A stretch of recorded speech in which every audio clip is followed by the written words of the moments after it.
Okay, we are now recording. Excellent. Thank you. Welcome all to our November Work and Lands board meeting. Our first AM back to the morning board meetings. So thank you all for getting in here for 9 o'clock. As I stated, I am currently on by my phone as my computer and Teams seem to both be updating. So I will be on shortly via the computer. Today we have a new board member. We welcome Alex Barrett.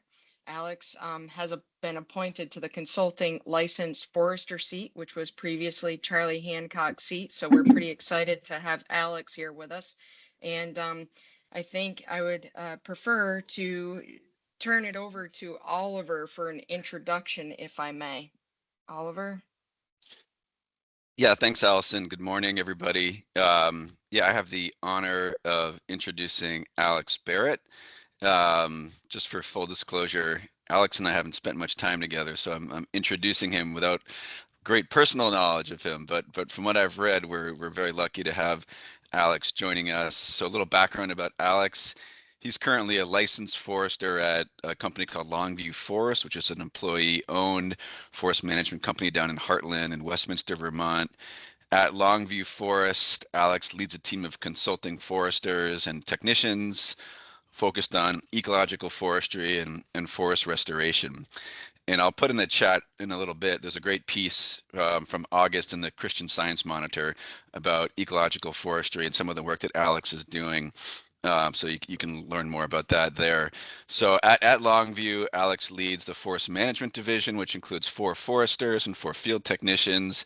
They operate cut to length logging crews, forest contracting crew, and a log yard. And the cut to length work that they're doing is sort of a great model for some of the advancements in sustainable forest management using more modern mechanized forest operations approaches. Alex holds a Master of Forestry from Yale School of Environmental Sciences and Forestry, or whatever the current name of that place is. And he's a member of the Forest Stewards Guild and the Society of American Forests.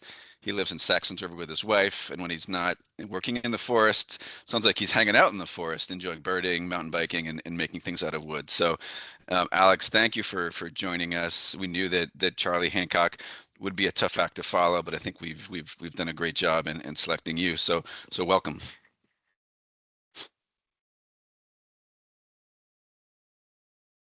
Thank you, Alex, for being with us. Would you like to say any words yourself, or did Oliver pretty much cover what needs to be said? Great. Well, thank you so much. I'm excited to be here. I've been watching the board's work from afar for a number of years at this point and really appreciated everything you all have been up to. So I'm just really excited to be a part of it. So thank you. Excellent. We're happy to have you aboard. And anytime, don't be afraid to raise a hand or ask a question if we're saying something that may not resonate or make sense to you. We use a lot of acronyms here, and sometimes we're unaware until we have a new member. So don't be shy. Great. Thanks. Excellent. So I am going to move on to the next agenda item, which is to approve our meeting minutes from October 24. So I'd be looking for a motion to move. I can make that motion. It's Will. Thank you, Will. Do we have a second? This is David. I'll second that. Thank you, David. Do we have any corrections, comments? Hearing any or seeing any hands up, we'll take a vote. All those in favor say aye. Aye. Aye. Aye. Aye. Aye. Opposed, nay? Motion shall carry. All right, Elizabeth, I'm going to turn it over to you so we can introduce our presenters here. Yeah, and I think they're going to be joining one by one. And the first presenter does not actually require much of a individual introduction, as Will is also a board member that we're all very familiar with. But I think briefly, and I actually will not go into much detail in introducing Sprout because that is the focus of Will's presentation. So the Sprout Loan Fund, and they closed their last grant in July. And we haven't had an update from Sprout in my tenure. So I think it's exciting that we're, making this happen today. I think we're also, so on the docket, like the three presenters today are Will presenting the Sprout Loan Fund, Christine McGowan, who is from the Vermont Sustainable Jobs Fund and runs the forest program, is going to be presenting their grant work and also the overall program, the priorities and the work of the overall program. And then Steve Bick, who runs the Vermont Forest Business School, is going to be presenting the work, impacts, and learning of that program, which we started funding from its pilot phase. And I think the overall thinking in having these presentations today is that we're very much coming into the season of, thinking deeply about service provision. As we've just closed the Service Provider Producer Association grant opportunity. I think you all saw via email that it was very it was a very full docket of applications, like 39 eligible applications versus 21 last year, and $1,800,000 in requests for $370,000 of funding.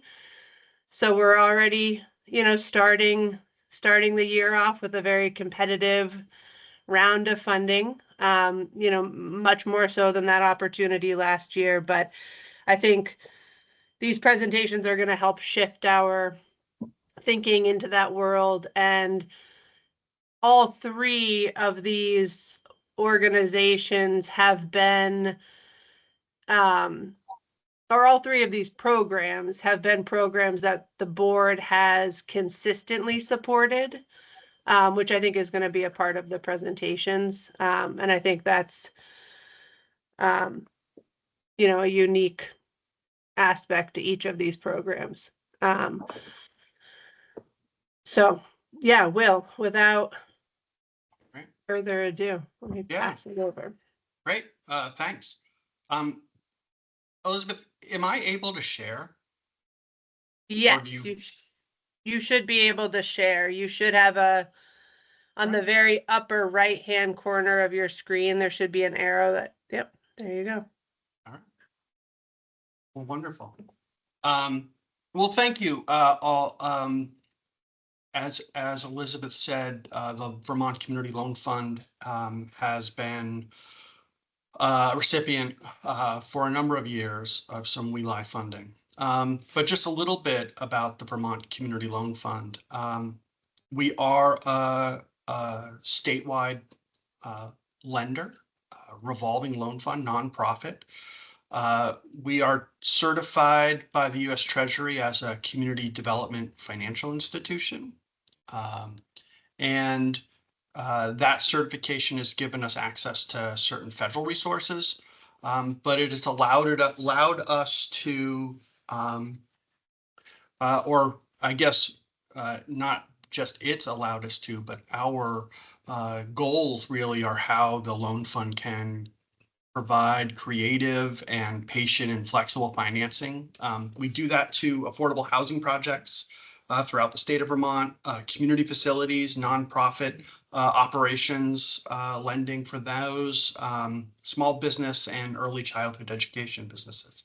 And in our small business lending, we've got a number of focused programs. We've got our Justice Forward Fund targeting BIPOC entrepreneurs, our Food, Farm, and Forest Fund, our Trails, which is our outdoor rec enterprises, outdoor recreation enterprises, and then Sprout, which is for working lands enterprises. It kind of fits under our Food, Farm, and Forest, but it is, as you'll notice, it's got some really flexible and affordable terms to it that make it pretty attractive in the marketplace and also pretty useful to small, new, and emerging working lands businesses. Since 1987, we've made over 140 million. I think this says 140, but this year alone, we lent 15 million throughout Vermont. And it's been strong both in our small business, food, farm and forest, Sprout. All of our programs have really had a tremendous use this year. I'll say that if anyone has a question, even during I only have 3 or 4 slides, so there'll be a lot of times for questions afterwards. But if anyone has a question in the middle, feel free to ask. I can pick up where I am going pretty easily. Let's see. Let's move on the slide. There we go. So the Sprout program, the picture is J.K. Adams, one of our Sprout borrowers, secondary wood manufacturer down in the southern part of the state. Sprout is for new and expanding early stage working lands businesses. Sprout, while it's capitalized, does not have any, it's not an acronym for anything bigger. But it was really created in response to the Working Lands Enterprise Board's study. We did a study led by the Financing Options Subcommittee. But they did a study of really financing tools blueprint that was conducted by Sleeping Lion Consultants for the board. That study was, the goal was really to look at what are there other ways that the Working Lands Enterprise Initiative can use its funds to leverage additional private capital into working lands businesses. And there were a number of potential suggestions in that report. And I have a copy. I'm sure someone in the Working Lands has a copy if folks want to ever look at it. It was provided to the board back in, like I said, 2015. One of them was a low interest, no interest deferred payment loan program for new and emerging and early stage working lands businesses. And we kind of took it up. I think there was a second one that actually Vita took up, which was around also Sprout-like, but it was targeted towards organic farm conversion. But we took up a general Sprout, the Sprout program and ran with it. It is a loan of up to $60,000, 1% interest for 2 years, and then 2% of principal and interest for up to another 8 years. So it's intended to give agricultural, secondary food, secondary and primary forestry products our businesses, kind of a low cost financing option with a kind of a beginning of 1% interest only for 2 years, kind of a long runway to get up and running. We actually, in the first round in 2016, it was 0% for 2 years, no payments, and then it was 2% thereafter of principal and interest. We found that 2 years of no payments was it made on that 2-year anniversary a bit of a shock to the borrowers, just psychological shock. And so we actually changed it for the next rounds to be 1% interest only for the first 2 years, and then principal and interest at 2% thereafter. Again, it's designed for, it can be used for land, for any purpose of working lands businesses, equipment, facility improvements, working capital, inventory, land acquisition. We had a couple sugar bushes that bought adjacent land in their sugar bush. And so it's pretty flexible in what it can be used for. So it's been good. And I'm going to give you folks a little bit of a idea about the impacts so far. So as Elizabeth said, the last one was FY22 grant. It finished up in July of this year. It was $150,000. It supported loans to 18 Working Lands businesses. The total lending to those businesses was just over 846,000. Those 18 businesses either sustained or created 55 jobs, and they operated on total acres of 2,319. I will just note that of that 2,319, one of the businesses has 1,000 of those acres. It is Woodlawn Creamery, and they have quite a bit of acreage that they're running their dairy herd on. Historically, the Working Lands Enterprise Initiative has provided 4 grants starting in 2016. There was a 2016, a 2018, a 2021, and a 2022. Total WELI funding from those was just over 400,000. It supported over the history, the program has supported 52 Working Lands businesses, total loans of 2.1 million.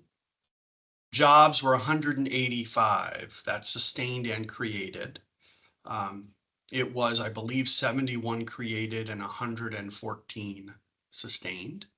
And that's about 2,187, that is 2,000, not about, $2,187 of We Love grant money per job. And the total acres was just over 4,000.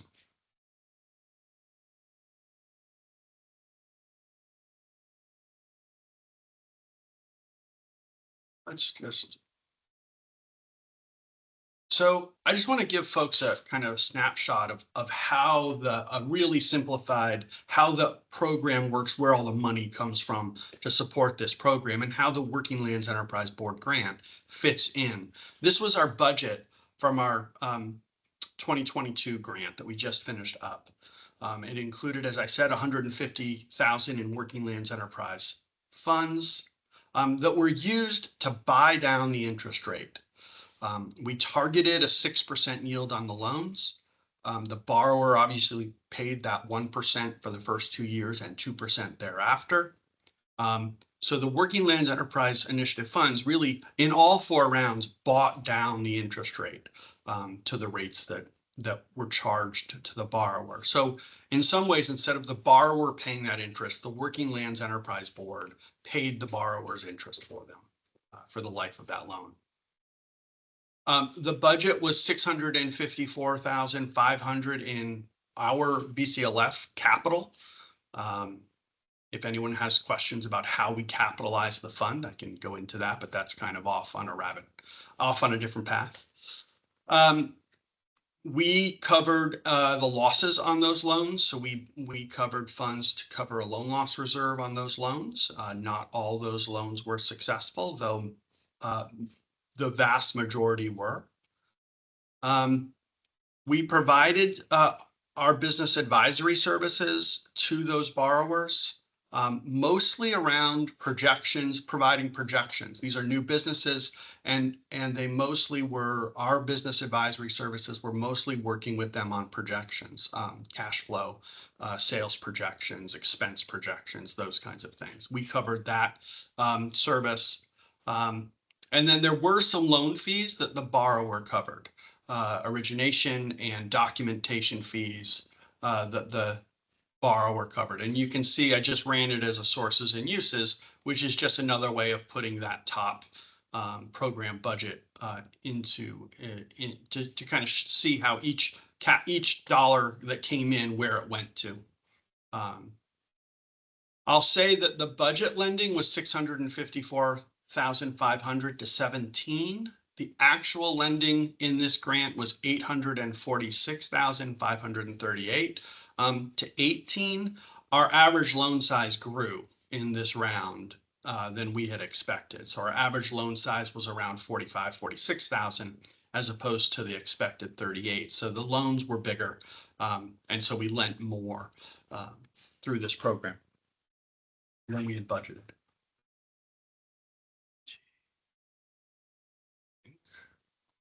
Yeah, now we're just into pictures. I'm gonna I would open it up.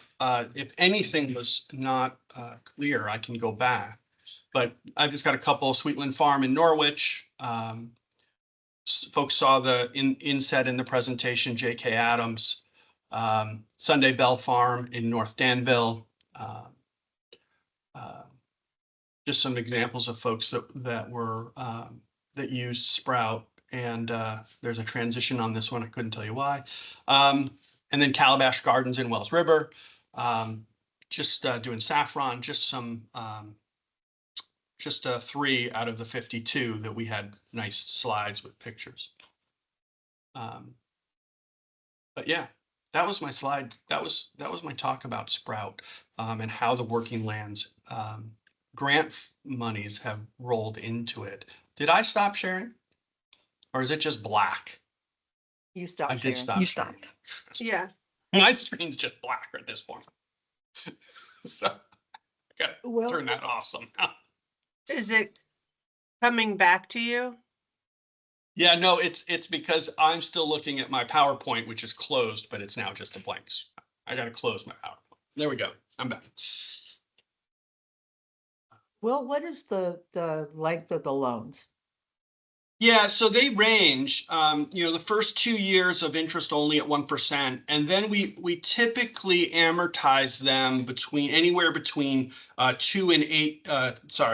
Anywhere up to, I'm going to say this, another 8 years. So the total loan period could be up to 10 years.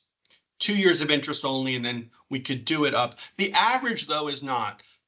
A lot of them are 2 years of interest only, and then maybe 5 years of principal and interest at 2%, and then completely paid off in 7. But it could go a little longer. Okay, thank you.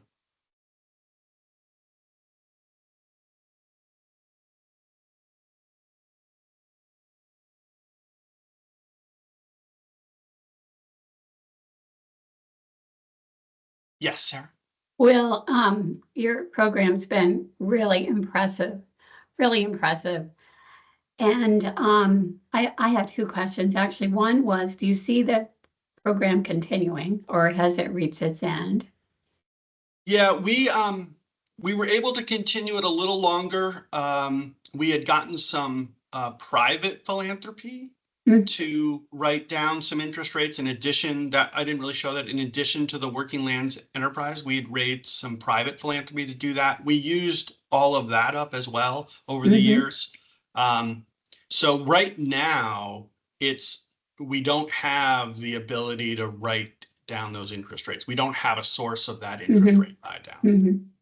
And then my other question was, it looked like you had a 10% loan loss reserve that you funded. Yeah. And I wondered if what you had for losses, if you're willing to share that. I can share it. It was not much different than our normal. It did not hit 10%. So we actually didn't, the loans, even though they were new and emerging, a lot of them were still land-based loans, and land-based loans, you're just by the nature of them are you have little less losses, and even the equipment that you buy on those for those businesses, there's a good sorry, this is the details of lenders. There's a good resale market, unlike some things we lend to that there's not a good resale market for anything. A restaurant equipment, not good resale. But for farm, like we've sold, not in anyone here, but we've sold hoop barns to other, to other folks. They've just moved them, taken them apart and moved them. So there's a market. So our losses are low, probably much like our regular business losses, in the 2 to 4%, something like that. Yeah. Thank you. And we've also had a number of them come back for non-Sprout loans to the fund for additional funding as they've grown and needed more than what Sprout could provide through our Food, Farm, and Forest Fund. We have seen some follow-on financing of that. The Roots market is a good example. We did a small Sprout loan to begin with, and then they're doing an expansion to their market in Middlesex, and they came to us for a larger, just kind of regular loan. Food, Farm, and Forest. That's great.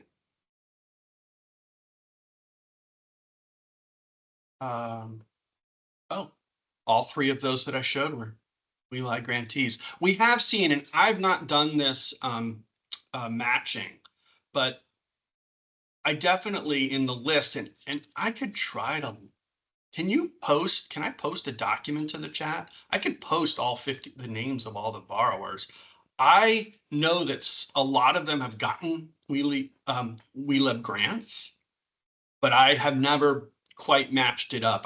I sometimes don't know if I've seen them on the board approval, days, or if it's just because I know them because they're a borrower of the fund.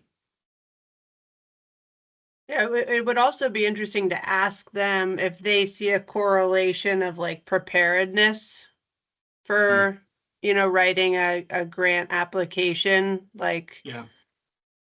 That would be, yeah, that would be. Yep. Because we do put them through, we look for the business, a lot of the same things that we look as a grant, we ask for a business plan. It's not always the most sophisticated, but we ask for them to think through their, all the kind of pieces of a business plan. The financial projections, we're asking them for those in a loan setting. Getting them a feel for some of the things that would make them, I think, make it easier for them to apply for a grant. A lot of times I see at least in grant review that, sometimes their match is a loan, and sometimes that loan becomes Sprout, I think. I don't know how many or what that is. I've never quite matched up our grants to the Sprout borrowers. I know I see some of them.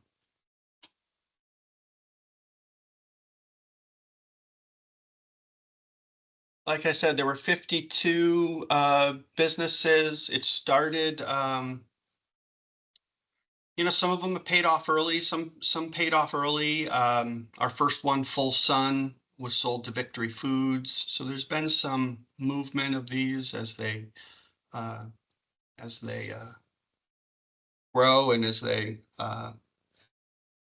exit the business, but it's been good. I would say that what we don't see is a lot of primary forestry, loggers.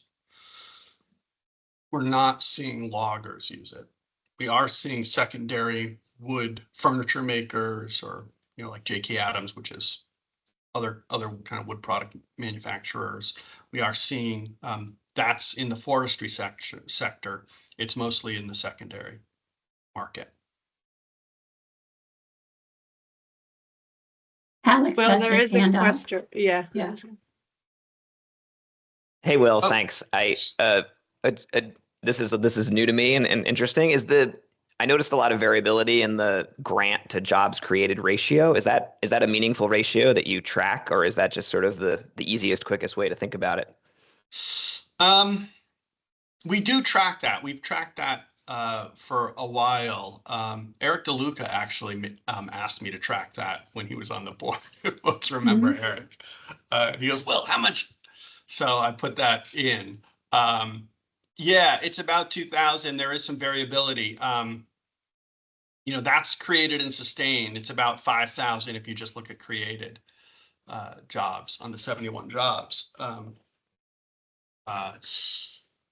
We also track sales. That's a little trickier because that's more longitudinal. We do track sales from when a lot of times they're starting at zero. So their sales, we'll see what their sales become over time. We do track that. I didn't put it in that because there's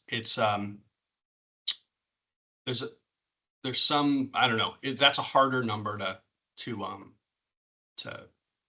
always capture for folks over time.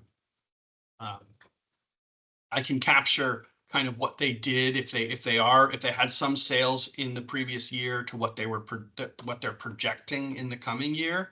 I can capture that because that's in their loan application.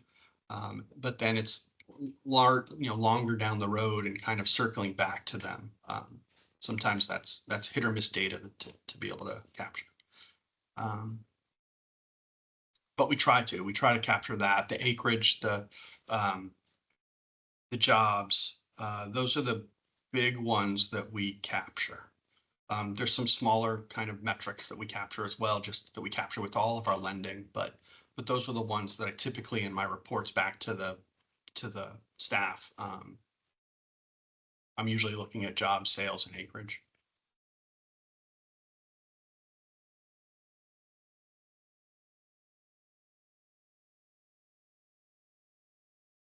Oh, there you go. Oh, Claire, a third are also grants. I've gotten grants from the fund.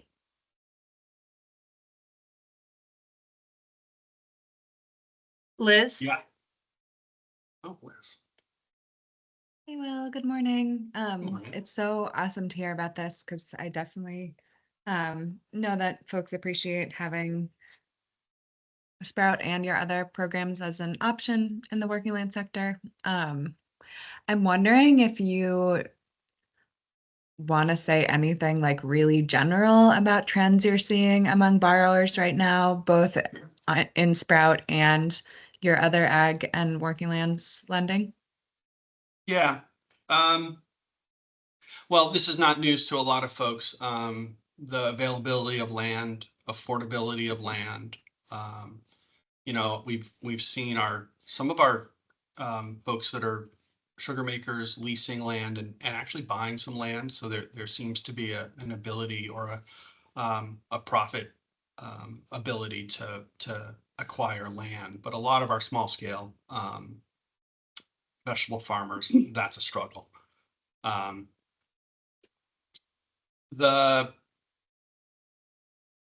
lot of our working lands, agricultural businesses get there's things that look good in the now, but variables that they don't have control over that causes disruption to their business. And I'm thinking about Green Dream Farm, one of our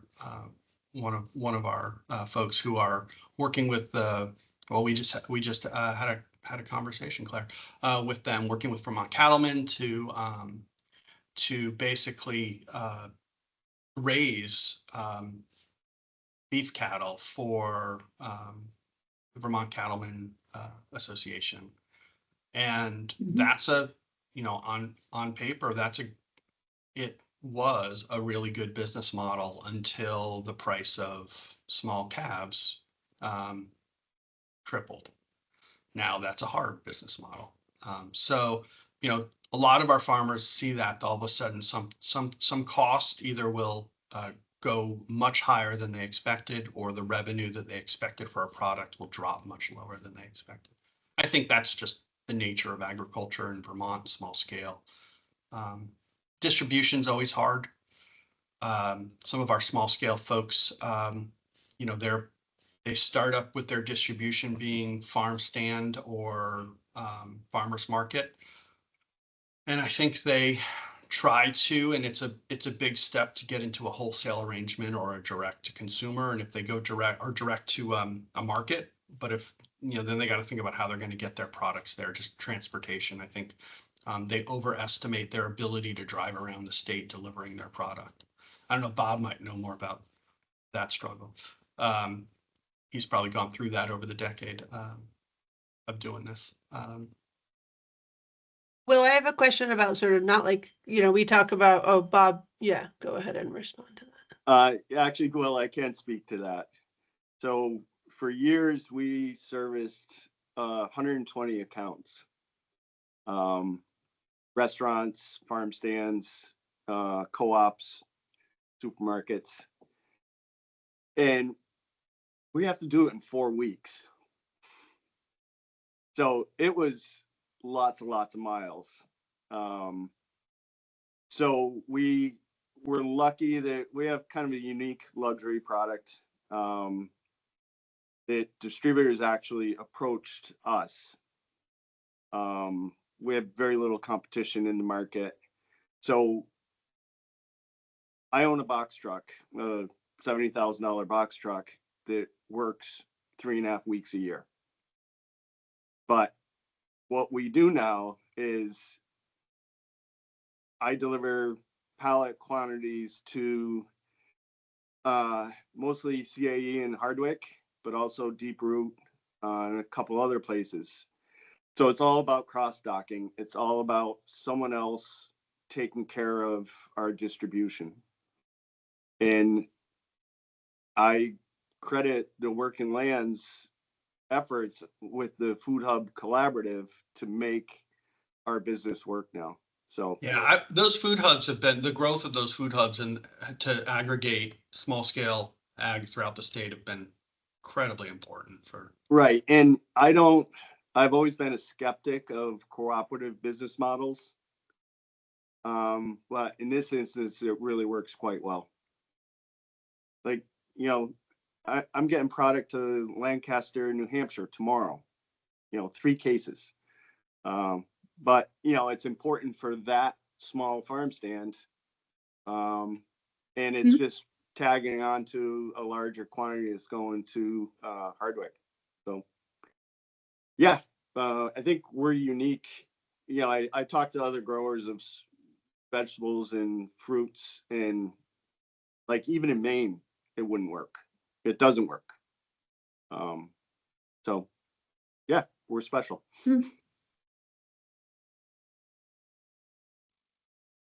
Well, I had a question about demand.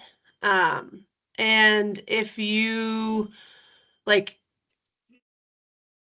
are there a number of businesses that apply and then are not offered a loan because they're not like deemed to be viable enough? And then like, do you then funnel those businesses to like Farm and Forest, or is that not? It's surprising, Elizabeth. A lot of the folks that come to us have gone through, like I mentioned, if Liz saw the list, and I somehow I could post this list somehow. She probably noticed a lot of them have gone through their program or one of their either theirs, their partner, all the partner programs. We get a lot of the folks referred to us from those, from the Intervale, from NOFA, from Viability Program. Those that come having not accessed and technical advisory services to think through this business take a lot more time for us to work through with them. We do it. We work through, and those are the ones typically that we do end up saying, have a higher percent that we tell them come back later, work on these things and come back later. I don't know the percent, but there's no doubt the ones that are more prepared after going through Farm and Forest Viability or one of the other technical assistance programs are just more prepared. And in some ways in the lending, and Sarah, you can chime in, half of the lender's job is just trying to understand and making sure the borrower understands this business that they're in. And we, it's so much easier for us if things are laid out clearly, if they've got their balance sheet, they know their markets, they know their costs, or they have good estimates for things, and makes the loan process. We have to try to figure that out. It just makes it more difficult for us. Yeah, it certainly means a quicker yes if somebody has everything together. And sometimes we are referring applicants for technical assistance and then to come back.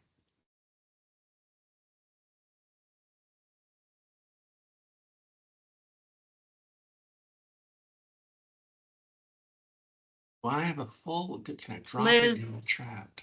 Liz and then Chris. That was to Claire. Well, I think Claire had the list open. It seemed like it was of interest. But Liz and then Chris has a question.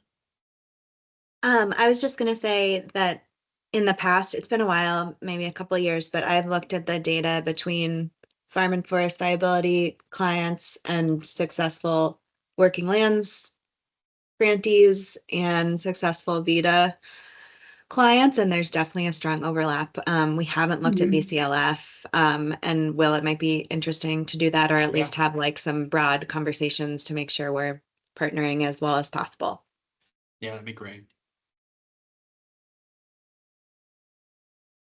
Chris, Well, just curious, is there any sense of why there's a lack of participation from the primary forestry wood products sector? Is it ignorance? Is it size of the loan?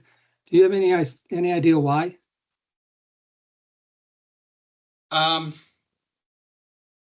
no, not definitively. I my gut tells me it's the same reason that we struggle to grant to them at a higher level. I think Mhm. it is us not being where they're at with the information about it in a moment that they can hear that information. Like it's both them being in a place and us being there at the same time and being able to make them aware. And I think we struggle with that. You know, we've done well in, like I said, in secondary furniture or wood product, making things out of wood or even sawmill, but Mhm. not in guys and gals in the woods.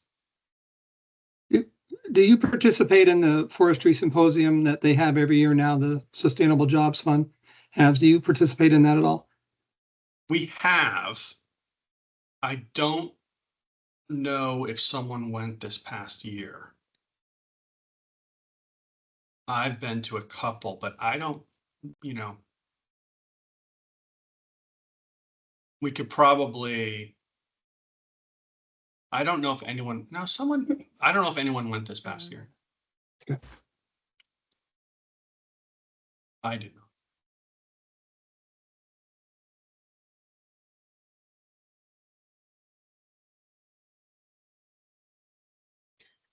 Yeah, I think it's been an interesting question in the past, Chris, which, maybe this is something the forestry committee wants to think about, but identifying like avenues also, and even just for the Working Lands grants to promote the grants.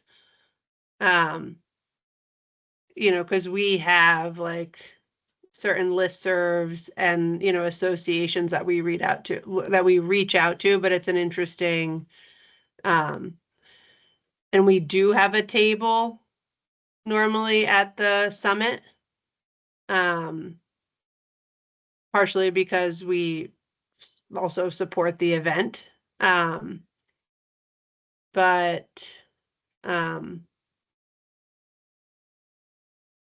Yeah, I think that's like a good food for thought, like how to better because reach. we've struggled sorry, I'm going to step back, as a board in attracting applications for grants from that primary forestry sector. Haven't we? Feels like that's always been a struggle to get. I don't have like I don't have hard data to back this up, but and so people should correct me, but I think a part of, with the larger, like market level supply chain, ARPA grants with the higher, like maximum amount, we were getting more requests from loggers, like firewood producers, that have, the machinery is, much more expensive and have a higher entry, like have a higher dollar to like get, into accessing like certain types of equipment. It'll be interesting to see this round because we don't have that large. That's right. That larger amount this round, this year, and it'll be interesting if the base, like it's still, since over the years, the business enhancement grant max amount and minimum amount has, like, we've expanded the award size based on feedback. So the max amount is larger and the minimum is smaller. Mhm. And again, that's like to try to respond to the greatest diversity of like business stage and size as possible. But it will be interesting.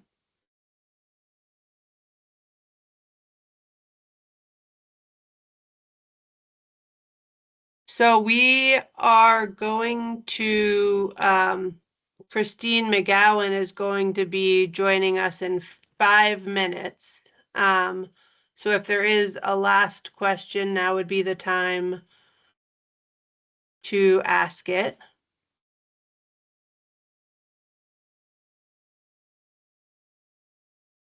Not seeing any. Okay, so then I think also because we don't have a break built in, I think we could take 5 minutes if people need to get a glass of water or oh, Bob, go ahead. Just want to thank you, Will, for brainstorming, coming up with that whole program. I think it's been pivotal for a lot of people. It really filled unfilled niche for borrowers. Yeah, it's been a lot of fun. I guess, always- Will, and that actually does kind of like, I realize that you haven't really spoken to the future vision. Like, what is the VCLF vision for the program moving forward? Or I mean, so right now we are seeking additional grants to continue to write down the interest rates on more loans. We have we have the capital and kind of the funding for the other pieces for an ongoing, but the interest rate piece is what we are seeking out. And like I said, you know, for in the history, you know, 400 has come from the working lands.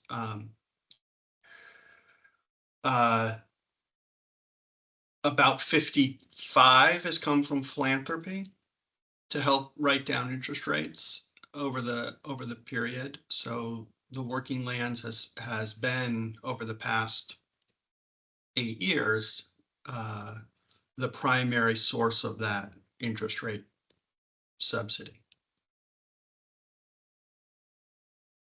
But we're continuing to look both to the working lands and to philanthropy to do that, to continue that. We've been, frankly, I've been incredibly thankful that the Sprout program, which we started back in 2016 as a pilot, it was like, well, let's give it a shot. Like we all were like, well, let's give it a shot. I was talking with the staff. It's like, all right, we'll try it. And you know, we've been able to link together funding over the years to continue that work. There was a slow time during 2020, but that's just in terms of volume of loan demand, but it's been a good program for quite a while, and I'd love to keep it going, and we're going to keep seeking out funding for that.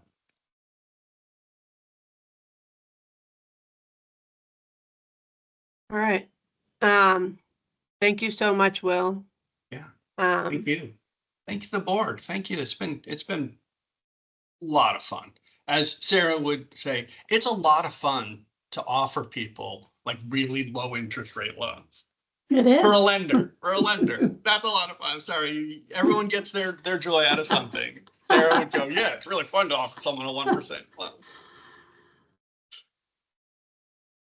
Yeah, I actually, that's a really good note to end on, like the joy of being able to offer these businesses a really low interest loan.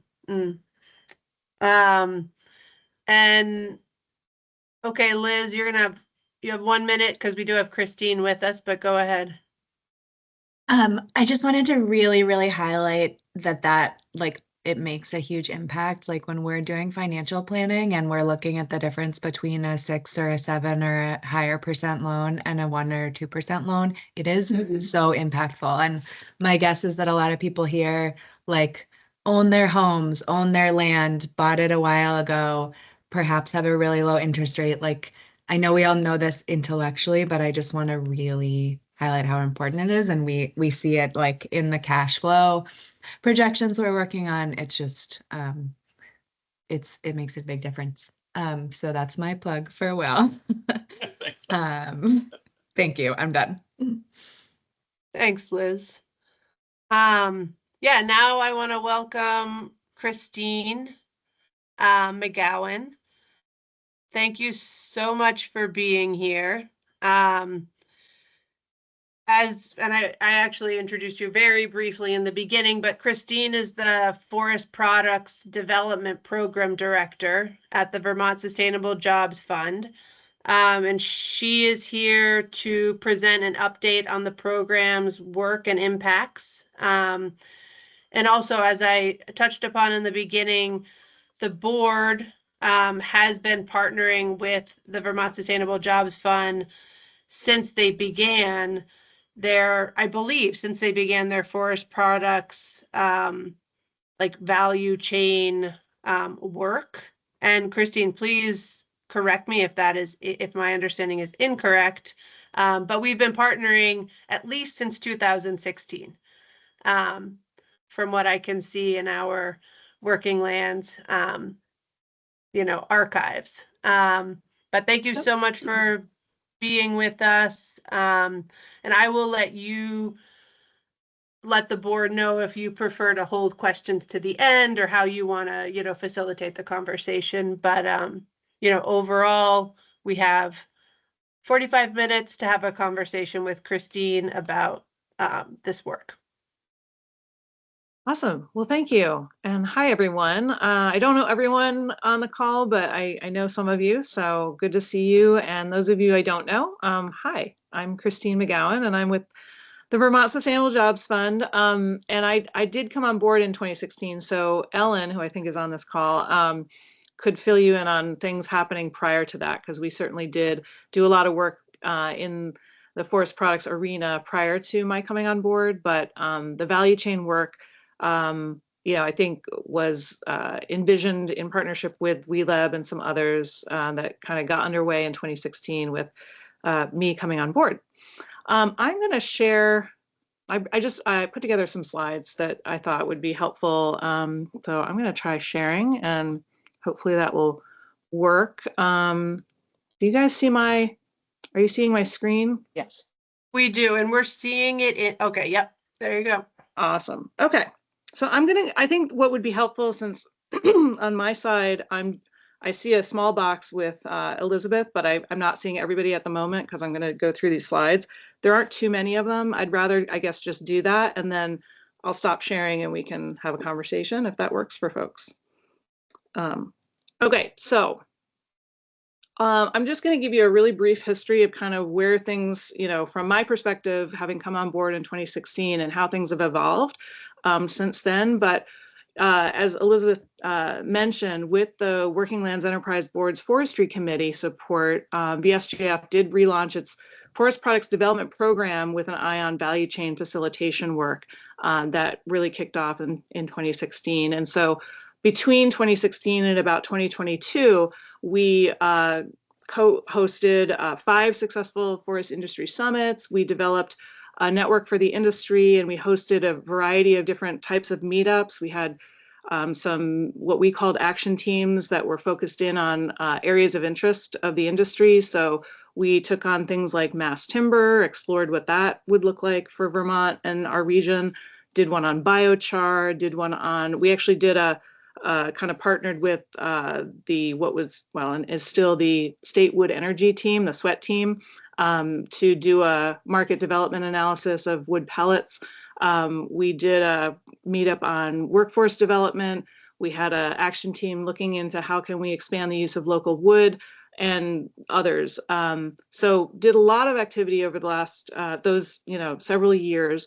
And then in 2022, the Rural Caucus had an interest in really delving into what the industry's needs were. And so we were asked by both the Rural Caucus and the FPR to help facilitate a tour. And so FPR really took the lead on that. We just, offered some locations and additional people for that. Anyway, that happened over 2022, and that led to some legislation that was passed that directed FPR to develop what has become the Vermont Forest Future Strategic Roadmap. And so in 2023, that roadmap process was really underway. And so we were assisting FPR with that work, and that I would think that Oliver or Danny has given a presentation on the roadmap itself. So I'm not going to go into detail on that, but suffice it to say, it was a year-plus effort to really galvanize the industry and identify some specific strategies and actions that would go into this 10-year roadmap. And so at the same time, there was a regional effort emerging through an opportunity from the National Science Foundation. They have what's called their Innovation Engines program, national program that different regions of the country are taking advantage of. And so an effort in Maine was developing, and they decided they really wanted this to be a Northern New England effort. So the Coalition of Northern Forest Innovation and Research was created. I say there were partners in Vermont, New Hampshire, and Maine that got together to and won a planning grant from the National Science Foundation to develop a very robust 10-year and innovation engine for our region around forest products. And I'll go into that in a little bit more detail, but so that was happening in 2023. We were part of that. We also partnered at that time with UNH on an effort to promote the use of local wood in mass timber. So I mentioned earlier, one of the things that we did in the value chain facilitation work was to create a mass timber action team. And so actually UNH had become part of that team, and they were working on this on their end. So anyway, we are now partnering with them on an effort to try to promote the use of local species in cross-laminated timber. Again, I can go into more detail on that later if you want. Also, what was happening at that time, we were starting to look into what are some other utilizations of wood coming from our region. So we know our traditional uses, but more and more, if you look around the country and really other parts of the world, lots of interesting things happening in the wood space. And so we were looking at what are some of those things that might be a good fit here. And we ended up doing an assessment on wood fiber, essentially a wood-based textile. Could that happen here in our region, and would that be an opportunity for Vermont? So we did produce an assessment that is available on our website. Happy to provide a link to that. And really looked into that, and sure enough, there really is a good opportunity for us, and that ties into some of that confer work that we're doing. So then, come to 2024, the roadmap was completed, and the Commissioner of Forest Parks and Rec named a implementation steering committee. And so we sit on that, and we've been, supporting that effort throughout this year. Confer, this regional effort around innovation, was invited. We submitted a pre-proposal to the National Science Foundation in August, along with 300 plus other applicants for this large possibility to get this large award. And 70 applicants were given the opportunity to submit a full proposal, and we are one of them. So we're really excited that come February, we'll be submitting a full proposal to the National Science Foundation for an award for up to $160 million over the next 10 years that would be distributed across our region around forest products innovation. So still many hurdles to overcome before we may or may not get that. But what has come out of that is some really closer working relationships and partnerships across Maine, New Hampshire, and Vermont in terms of looking at innovation and an opportunity for the industry. So that's really been an exciting sort of outcome of this effort, regardless of if we get an award. And we also, what we did with our 2024 Forest Industry Summit, which was supported primarily really by WeLab, so thank you for that. But we were able to host a really successful summit in 2024 that sort of looked at both what's happening in our region and then what's happening with our roadmap. So we sort of designed that day to tackle both. And we have on our website, and I'll give you the guys the link to, if you weren't there or if you weren't able to attend all the sessions, we recorded them. And so we have recordings of each of the sessions. So some of those innovations that we were exploring, you can learn more about on our website. Let's see, whoops, we'll go, so now, just, here we are in 2024, and we do have a current Working Lands grant. So just to remind you all, we were able to host our 2024 summit, thanks to you all. We also will be hosting a couple of innovation themed meetups that have yet to happen, but they will. Our current award will go through May of 2025, so we're in the works. We're also going to be doing a business assistance assessment and survey. And so this is something that we're doing. We've been talking with FPR and VHCB. I'm turning my attention to that. I've been working on it sort of on the side, and now I'm full-fledged looking at it to develop an assessment of like, what are the opportunities right now for business assistance for this industry, what exists and what are any of the gaps. And so I will be bringing that information back to the Working Lands Board in the spring, I think.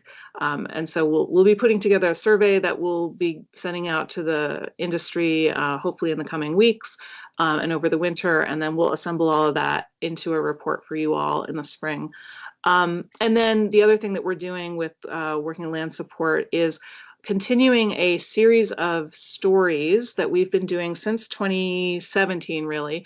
Back then, as part of the value chain facilitation work that we were doing, we hired a consultant back then to do some perception research on perceptions of the industry. And when we did that, we had pulled together a task force that included people from FPR, the Agency of Commerce, the various trade organizations, BHCB, and some others that were all kind of around the table helping us to put this together. So what the consultant came up with was some recommendations. And what came out of that was a communication strategy that we developed that had sort of internal components, like how does the industry communicate better among itself, and then also an external communication strategy. And so that external communication strategy we are continuing to do. Since to date, we've produced more than 40 stories that are profiling people and businesses in our industry. And the idea here is to really try to present a more positive story about the industry, because that's not one that's being told enough. And we felt like that was a gap. And so that is one way to fill the gap, is to try to put more positive stories about the industry and interesting the people and the businesses that we really depend on to keep our industry and to keep our forests for us. And so that has been an ongoing effort. It's 7.5 million media impressions to date and nearly 700,000 social media impressions. Would love to be able to do more. And so anyway, that's an ongoing effort. So that is kind of where we are today. We do have a grant proposal in front of WeLab now, but we'll see if we are funded for that. But we are busy at work on the current work that we're doing. Before I pause for questions, I do just want to go through some trends, because I think this will inform some of that, the way our work has evolved over the last several years.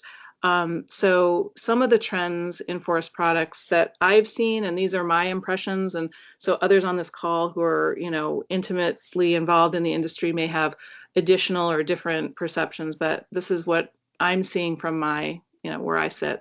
I think it's no surprise that commodity lumber prices are continuing to fluctuate, and I think that is something that will continue, and that is something that the industry really doesn't have any control over, but has to deal with the ramifications of those fluctuations. So that makes it challenging.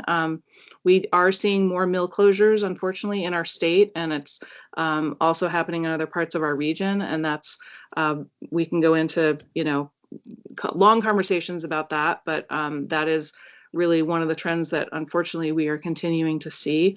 And also what we're seeing is that the total harvests are continuing to decline. And this is a statistic from FPR. And so Catherine or Oliver, please correct me if I don't articulate this properly, but the rate of our growth of trees in Vermont is nearly 3 to 1 to our harvest. So we're growing trees 3 times faster than we're harvesting them.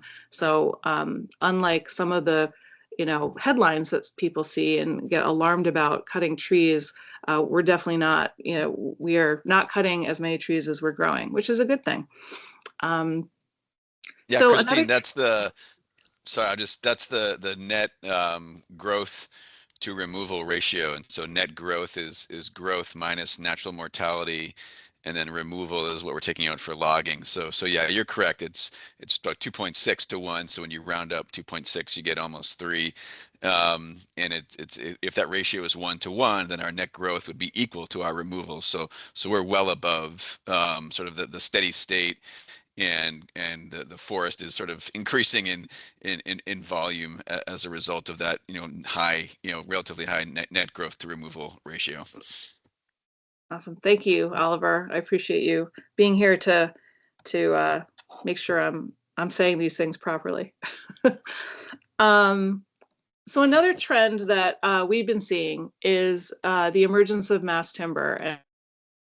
And so handy dandy slide is from Woodworks, which is a national nonprofit that looks at mass timber and helps promote mass timber use across the country. And what you see is over time, the pretty significant growth of projects across the country, and you see our region is quite full. So that's good. But one of the things that we want to see more of is, again, this use of local species, because a lot of these projects, primarily, most of them, are using species from other parts of our country or even other parts of the globe. So the picture that you're looking at is the science annex at the Fairbanks Museum, which is the first in the world to use eastern hemlock in its cross-laminated timber panels that it was using. And so you see those panels in this photo, but that's something that in some of our work with the University of New Hampshire Extension, we're trying to help promote more use of those local species. That's a longer conversation, but that's something that, there's a trend in mass timber, and we're hoping to take advantage of that, and that can benefit our local economy. You'll see in the picture too, those beams are called glulam beams. At our forest summit this summer, we did a session on the use of local species, or the desire to use local species in glulam construction. So also a process that would need to happen for that to become reality, but that's something that there's a lot of interest in seeing that happen. Another trend that I just wanted to raise, because it does have to do with this regional innovation effort, is the growth in what's known as precision forestry. So those of you familiar with agriculture have probably heard of precision agriculture. Precision forestry is another term. And really what that is, it's looking at how can we take advantage of the growth in technology, the emergence of AI, and other ways that we can, robotics, other things that we can do to make our work in the woods and really across the supply chain more efficient, better, do things better, do things, really more efficiently, and hopefully have better and more information about what's happening in the woods and along the supply chain. And so this is an area of interest of our CONFER coalition. We have some expertise in our region. UVM, Dr. Tony D'Amato is one of several professors, I think, across our university network across our region who is focusing in on this, and others at UMaine and UNH are also. So again, you can go to one of our sessions at the summit that we had and learn the 101 on precision forestry. But this is just a Googled statistic around just the global emergence and growth of the market for, precision forestry, which is a large umbrella.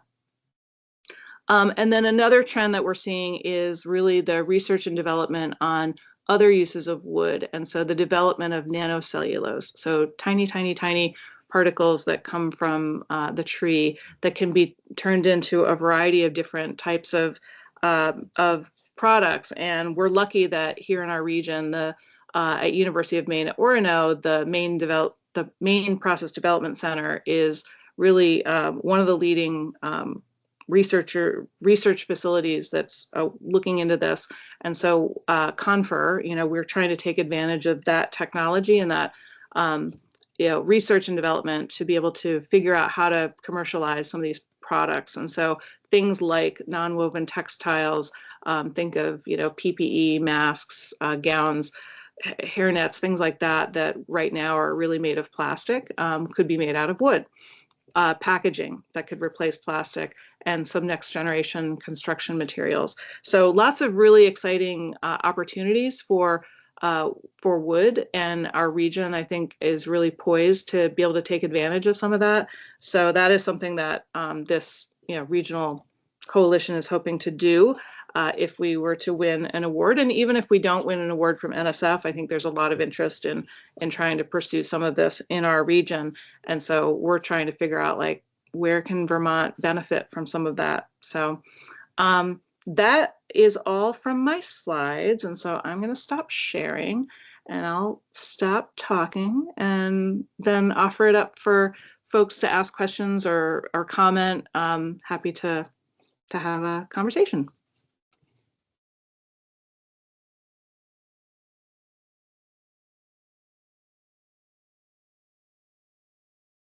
I am just looking at the chat to see. I think Bob has his hand up. Okay, yeah, I can't see everybody. Bob. Hello, thanks for that, Christine. Just a question actually to yourself or Alex or maybe Chris. Just traveling over the last couple weeks, particularly through Maine. The satellite wood yards are packed full, and they're actually have low grade piled in satellite yards. Is that a reflection of a increased paper market for this winter, or is it just good logging conditions this fall? I'm going to actually let Chris or Alex or, somebody else who's probably closer to that question within the last, couple of weeks or months.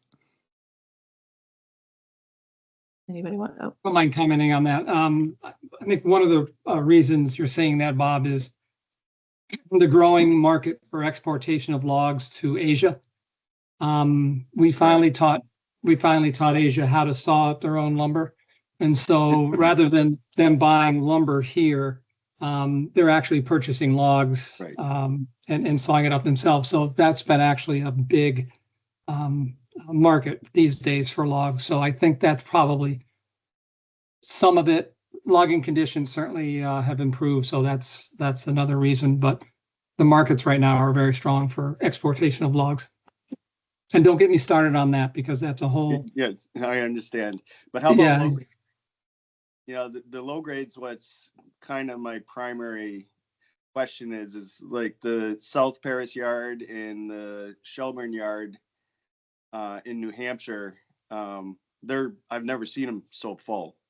Yeah. And the yellow trucks are leaving the yard as fast as they're going in, which is carriers trucks. So, I mean, is the paper market in a bull market right now, or? No, it's not. Okay. No, Okay, in fact, there's several more pulp mills that are closing in the state of Maine and down south. So yeah, Okay. that's not the case.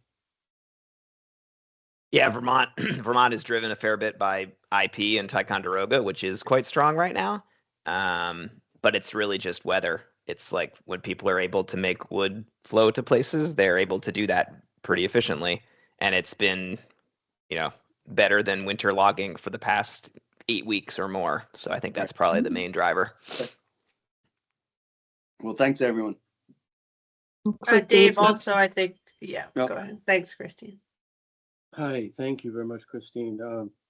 Further on Chris's point and Alex, the conditions for logging it's been dry. So it's, ideal for many environments. And so there's a tremendous amount of wood coming out.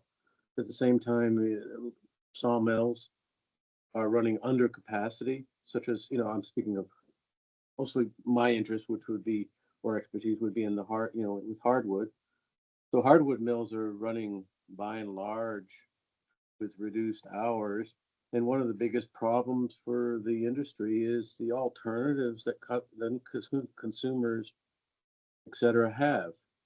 The fact, concrete is a big competitor, and plastics. People just don't necessarily value wood the way they used to.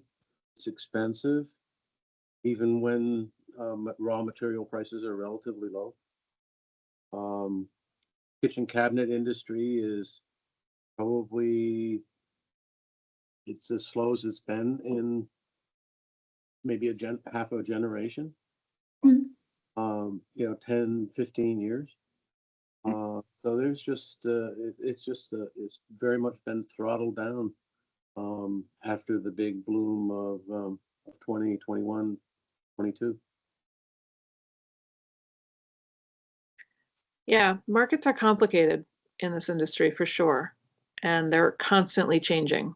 I think, I don't know, I've been doing this since 2016, and it's always, it's up and down, and it's hard to predict. There's no crystal ball, unfortunately. Other questions or comments or just conversation that you want to have about the industry itself? Chris? Just a comment, I've been in this industry for almost 40 years, starting back in the early 80s when the industry really didn't have much of a marketing plan or any advocacy. I just want to say I feel very blessed that we have somebody like Christine, doing this job. And I think the impact that she's done in a short period of time is immense. I'd like to thank Ellen and the Sustainable Jobs Fund for finding you, Christine, and the job that you do. I always am very proud when I see you at some of these events and when you speak. I really do think you're doing the industry a huge benefit. So thank you. Thank you. That's very nice, Chris. And I'll put the money, slip the money under the door when you come. Yeah, right. Other thoughts or questions? I mean, there's a lot happening in something I didn't mention that I think is also a trend that we've all seen, and certainly the last several weeks have been dry, and so that's been one of the good things about being dry is that more work can happen in the woods. But as we all know, that our climate is changing, and between the massive flooding that we've experienced and the less than ideal frozen conditions in the winter, the shrinking of the time periods when people can get in the woods, it's getting more and more challenging for the industry to operate in a efficient and profitable way. And so I guess, something that I think, and I know within the roadmap there, we're all grappling with is like, how can we be more supportive of the industry, and how can we make it less challenging for people who are working in the woods to do their jobs and to be able to have markets to sell into at the times when they are able to do that. So that's another whole body of work that I know a lot of people are interested in. Ellen, you've got your hand raised.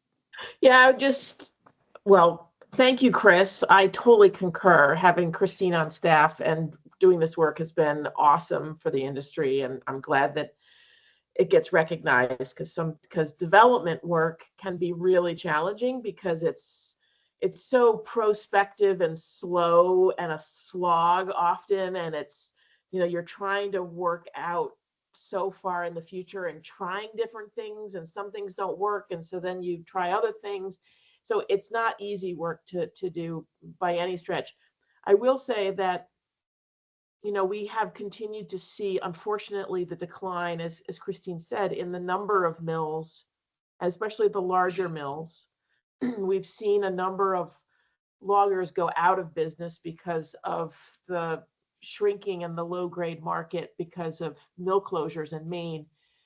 And everybody, you know, I remember when there was a couple of big closures, and was it like 2018 or so in Maine? There was a couple fires, and so there was this big, like, oh my gosh, we have to figure out the low grade wood market, and everybody wanted an immediate fix because of course they had logs to sell and there was no place to sell them like right away.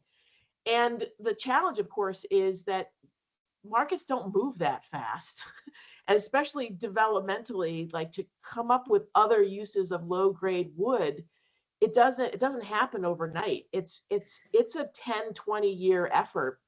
And so one of the interesting challenges that we have to face from a demographic standpoint in the state is we have the aging nature of the sector, the ages of mill owners and workers in those mills, the age of loggers, the age of truck driver, log truck drivers is all skewing much older, just like on the ag side. And there's not a lot of young people going into the industry and in the traditional way that it's been. And so one of the big questions is, we have 80% forested land, and we know that from a silviculture and health of the forest, we need to have those.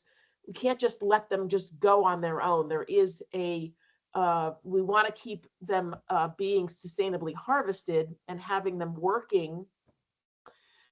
So what are those innovative new products?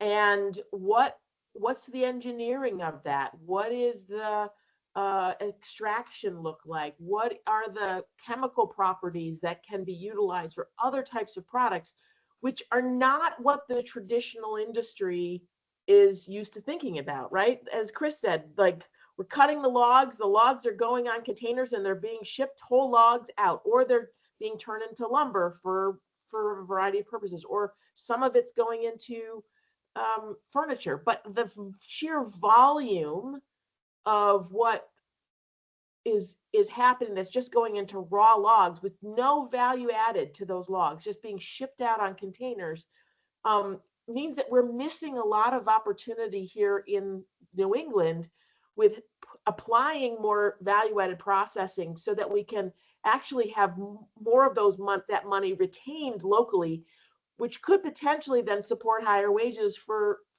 loggers and sawmill workers and being more profitable as a sawmill owner, for instance.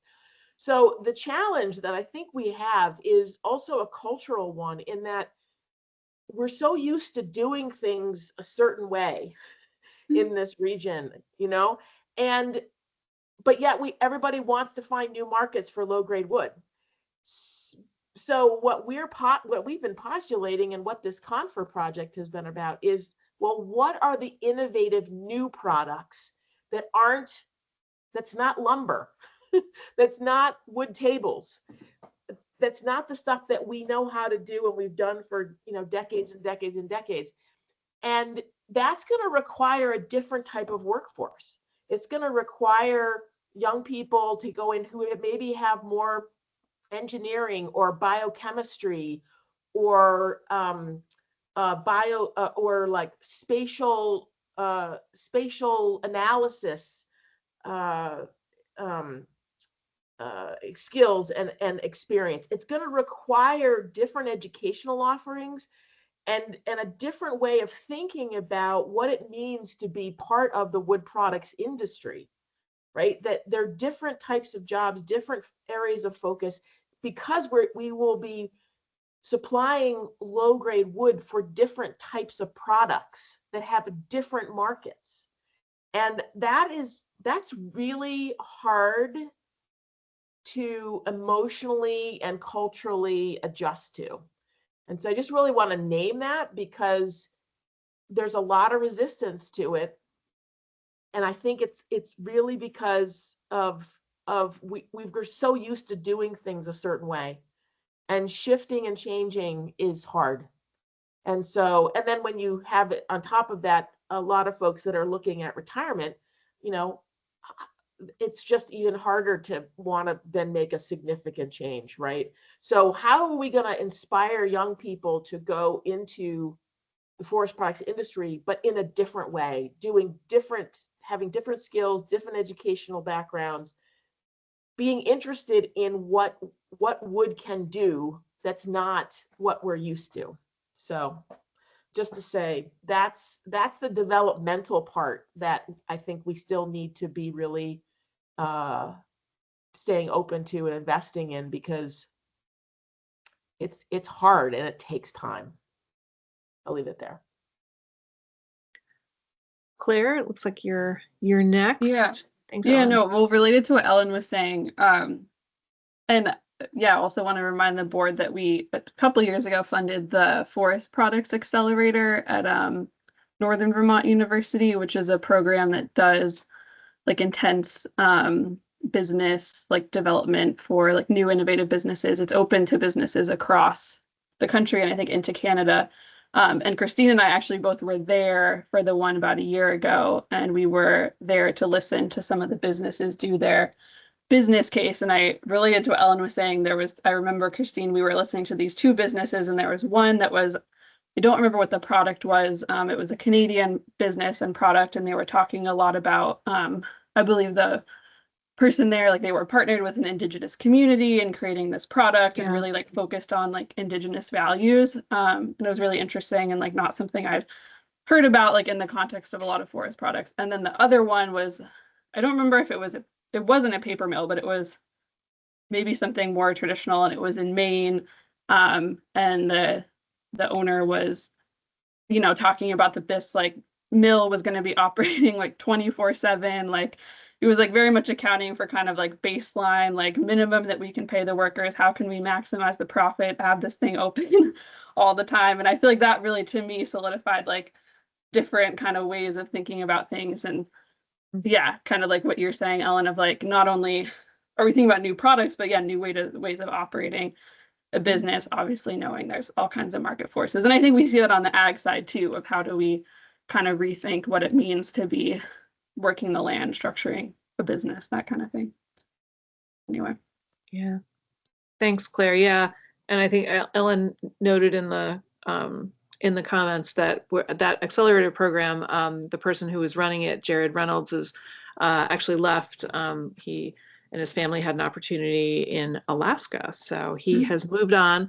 But we're actually in talks with BTSU to take over the management of that for the next 2 years. So more to come on the accelerator, which is very cool.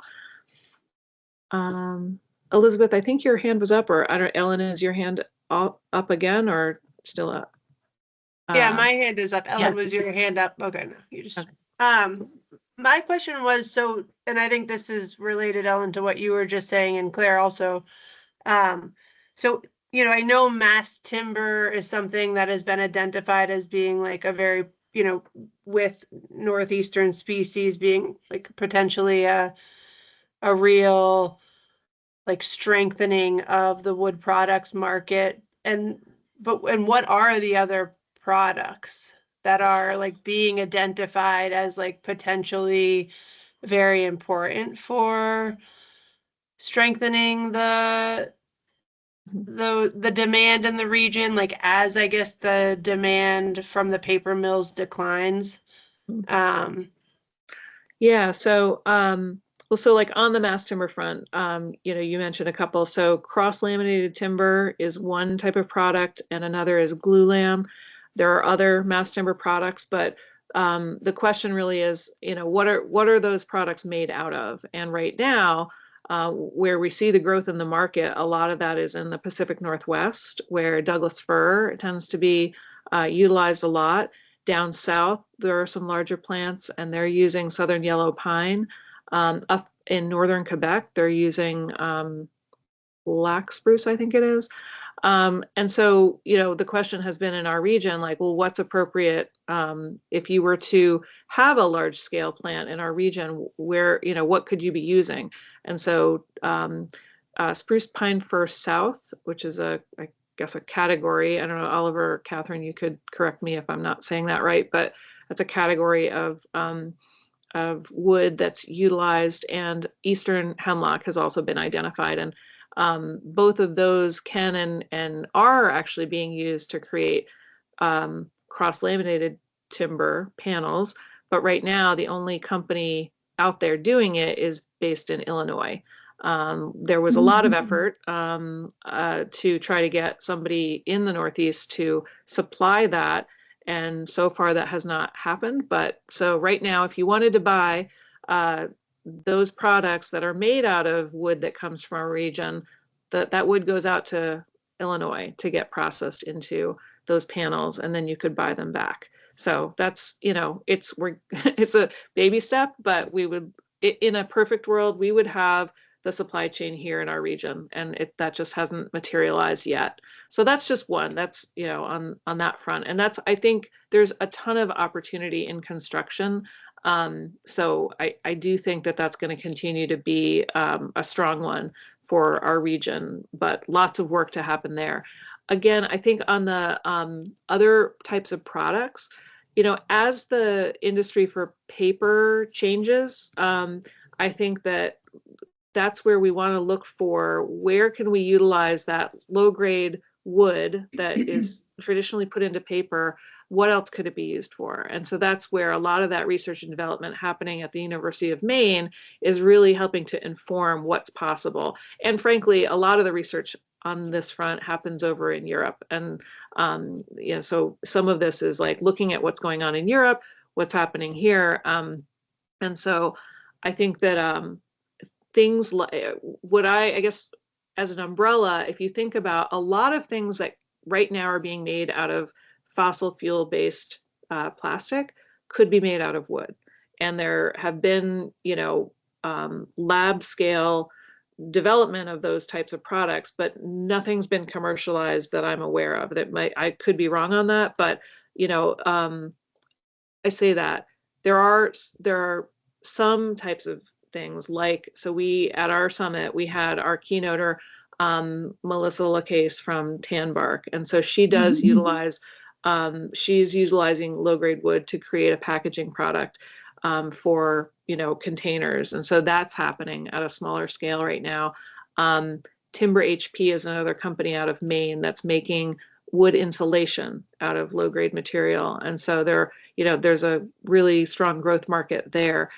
There's any number of products that either are or on the cusp of being commercialized, but a lot more work has to happen to make an impact. Like you can create a little bit, but to create an impact, the kind of impact that the paper industry had in this region, it's going to take a lot more Tanbarks and a lot more Timber HPs and other companies we haven't even created yet to make that change.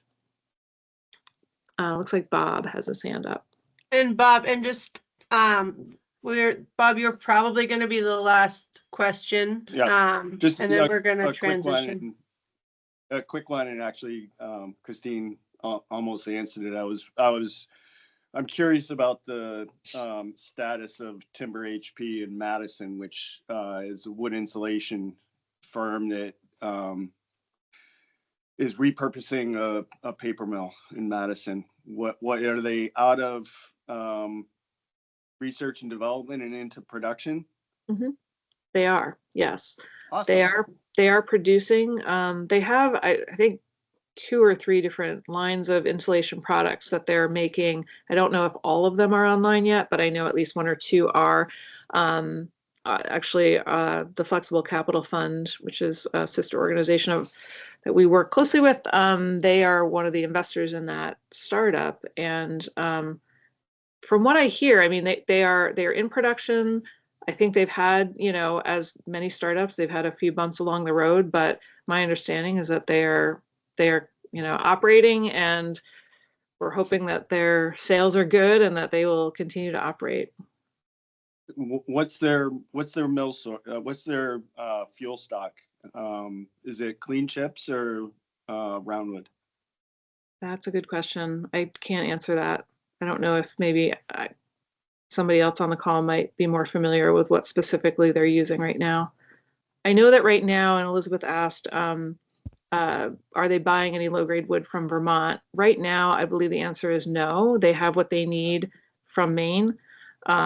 If, you know, I think they would like to grow, although I had heard talk, I don't know if this has happened, that they're actually looking to grow in other parts of the country to be closer to their, you know, to where the consumer demand is out west, for instance. I think they're looking at that. I don't know if that's happened yet, but you know, I think ideally they'd like to grow in this region to the point where they could be, you know, using wood from all around, you know, a radius of their plant that could include Vermont. It's definitely scalable for Vermont in the Northeast Kingdom. Yeah. Yeah. Thank you. Yeah. Thank you so much, Christine.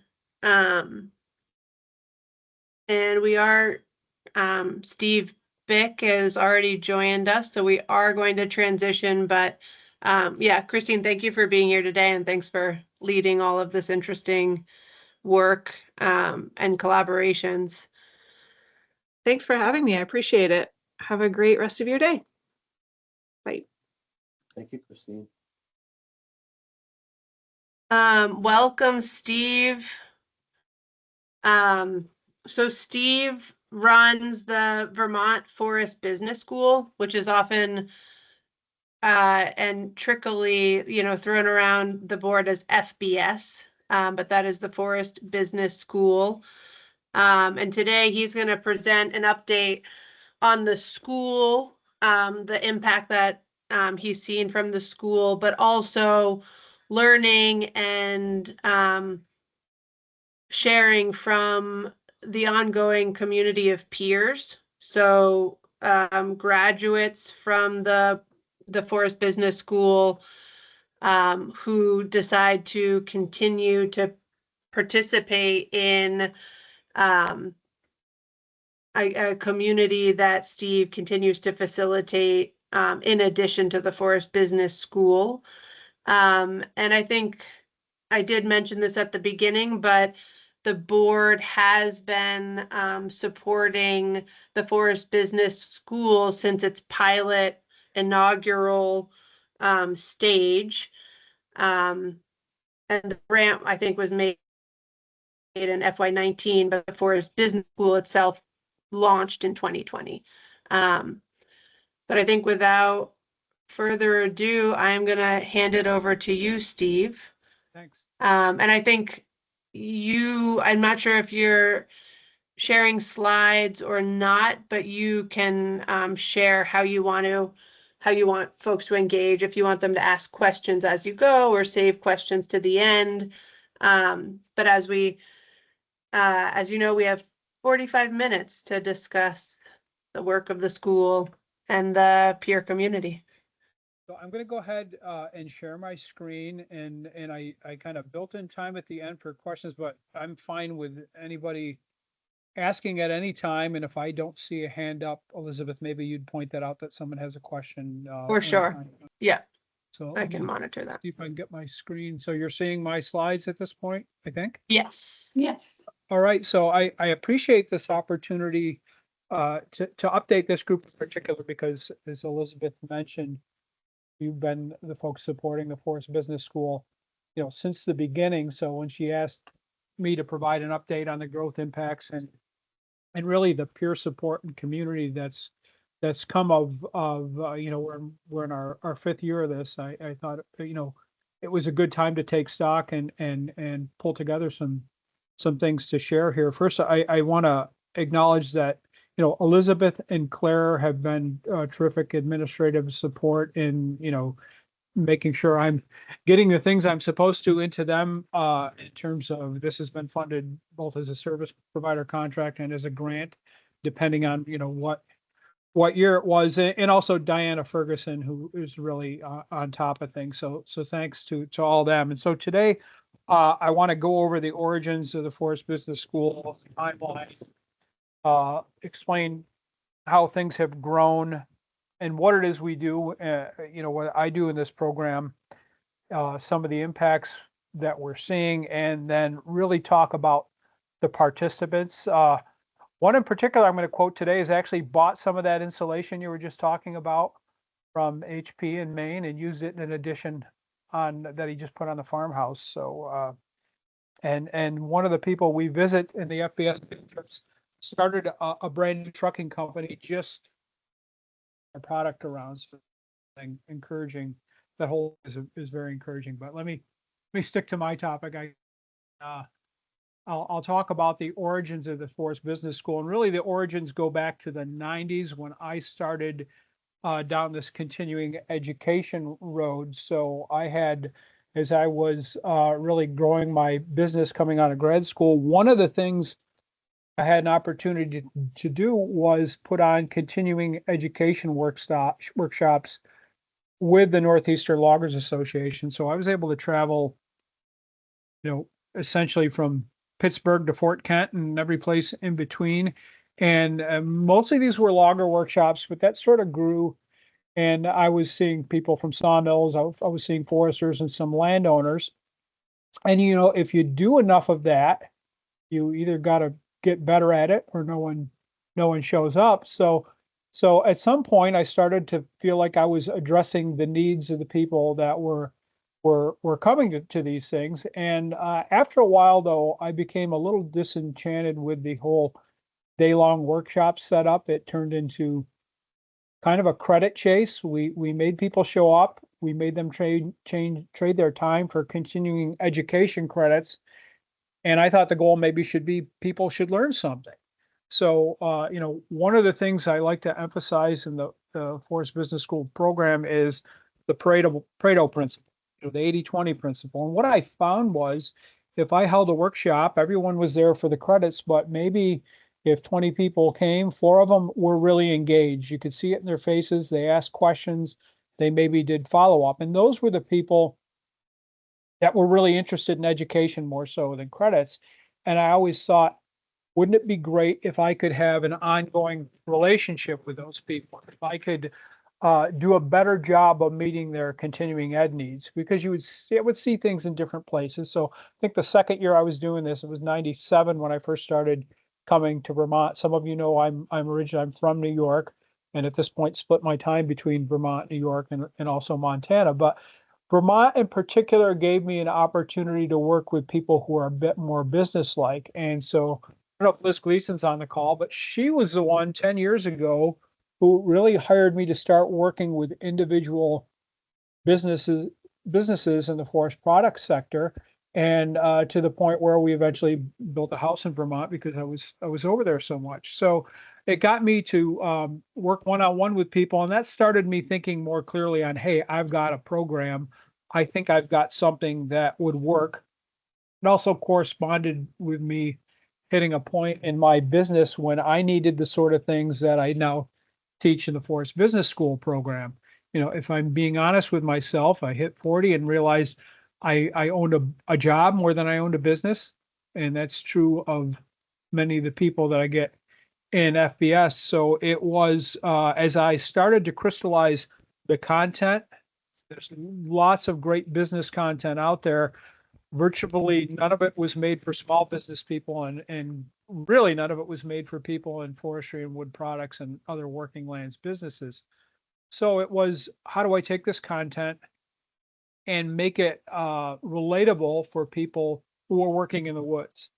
And about that time, you know, Sam Lincoln had always been someone who came to my workshops. He was working with FPR, and I floated the idea to him, and he put me in touch with Lynn Ellen, and really she saw the merit in it and encouraged me to keep refining until, the pilot project got funded. So my goal was to address the gaps in traditional education for forest-based small businesses, and really Vermont was the best place to try this. You scratch the surface and you can't quite guess if somebody is an 11th generation Vermonter. One year we had people competing, whether they were 11th or 12th generations, or maybe they moved from Pennsylvania or somewhere else and in a roundabout way ended up buying a skidder and going into logging. So we got the full range of those people. So just to go to a timeline here, that 2019, I think Elizabeth mentioned, I think that's when the pilot project was funded and we got it underway in 2020.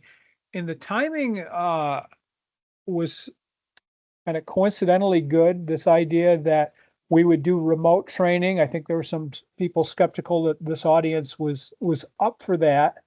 However, the pandemic kind of forced their hand, and it wasn't meant to address that opportunity. It was just very conveniently ready at a time when we weren't getting together in large groups. The first in-person meeting, we all had masks, and it was we were very limited in where we could hold it.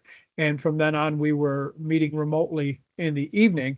So that first session, and think of him as the FBS OG, Chris Castano, here in this group. He was part of that group, as were some others. I had a real opportunity there to kind of cherry pick people I knew that would be good in the group and sort of met that target demographic. Chris was not somebody I knew, but I was fortunate enough to have him apply, and it really let me work through that first year and figure out what worked, what didn't work, what I had unrealistic expectations about. And then, because there were people that I knew, I got really good feedback right from the beginning. So about the time that, the awkward thing in that was we were about 3 weeks into the first session. I had to apply for funding for the next year. That was just the timing. So I didn't really have a whole lot to point to just yet.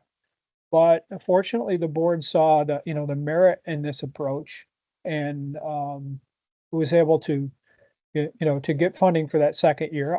Somewhere in there, I also got funding from this group under a separate contract to create a couple mobile apps that became kind of part of the core curriculum and just something I've used in one-on-one sessions and in other continuing ed efforts around the state. So there was a logging app called Live-It. It's basically a mobile app to do throughput accounting and logging, which throughput accounting is part of the continuous improvement process, and it's what I teach in the program. There's also one for portable sawmills. And then sort of adjacent to that, I developed some other mobile apps, not specific to this funding for this group, but I've got an app. Well, one was just a need that came out of the first group, a need to do accounting for projects rather than products, and that's called Warp. And then working with Wisconsin DNR, one called Bolt for writing small business plans. I saw a need there. And then as yet never finished one called WTF, Wood Takes Fuel, to gauge the impact of fuel cost increases on logging operations. So there's a suite of things out there that are just kind of part of this whole bigger Forest Business School environment. So the second year came around, had a bigger group, and as I recruited, I found that it wasn't just forest-based businesses that could benefit. I've got a couple of dairy farmers in the group, and they were targeted referrals from people who had been there. And it turns out, the concepts we teach are universal. The applications are things that the participants provide. So that second year, we got more people, and it wasn't really till the third year we were able to get underway. Well, it was the end of the second year we did the first field trip, and we were fortunate enough to have Chris Castano host us. That was kind of our anchor trip. See him at Maine Woods Company, and it gave some of the group members time to be together more informally and to visit and see how things are done in some other places. So we visited visited there. We visited Tree Line in Maine, and that's if there's a more entrepreneurial company in the forest product sector. I'm not aware of it. But I hope to find out and visit it. Last year, we actually went to Quebec and New Brunswick as part of the trip. And it was in the last 3 years, we've been able to do field trips locally. So we'll pick a Friday and go to a group, go to a location of somebody that's in the group or somebody that's been in the group, try to combine a couple of them. And so that got everyone, it's great to go see things. More importantly, it's good to get together and interact with each other. I think, Bob, you went with us, didn't you, up to the pellet mill and got to have a look at that. And of course, over to Tucker's place nearby here. And we've done a number of those types of trips. I think Elizabeth was able to join us when we went to see Kenny Gagne and look at his sawmill. So that worked out.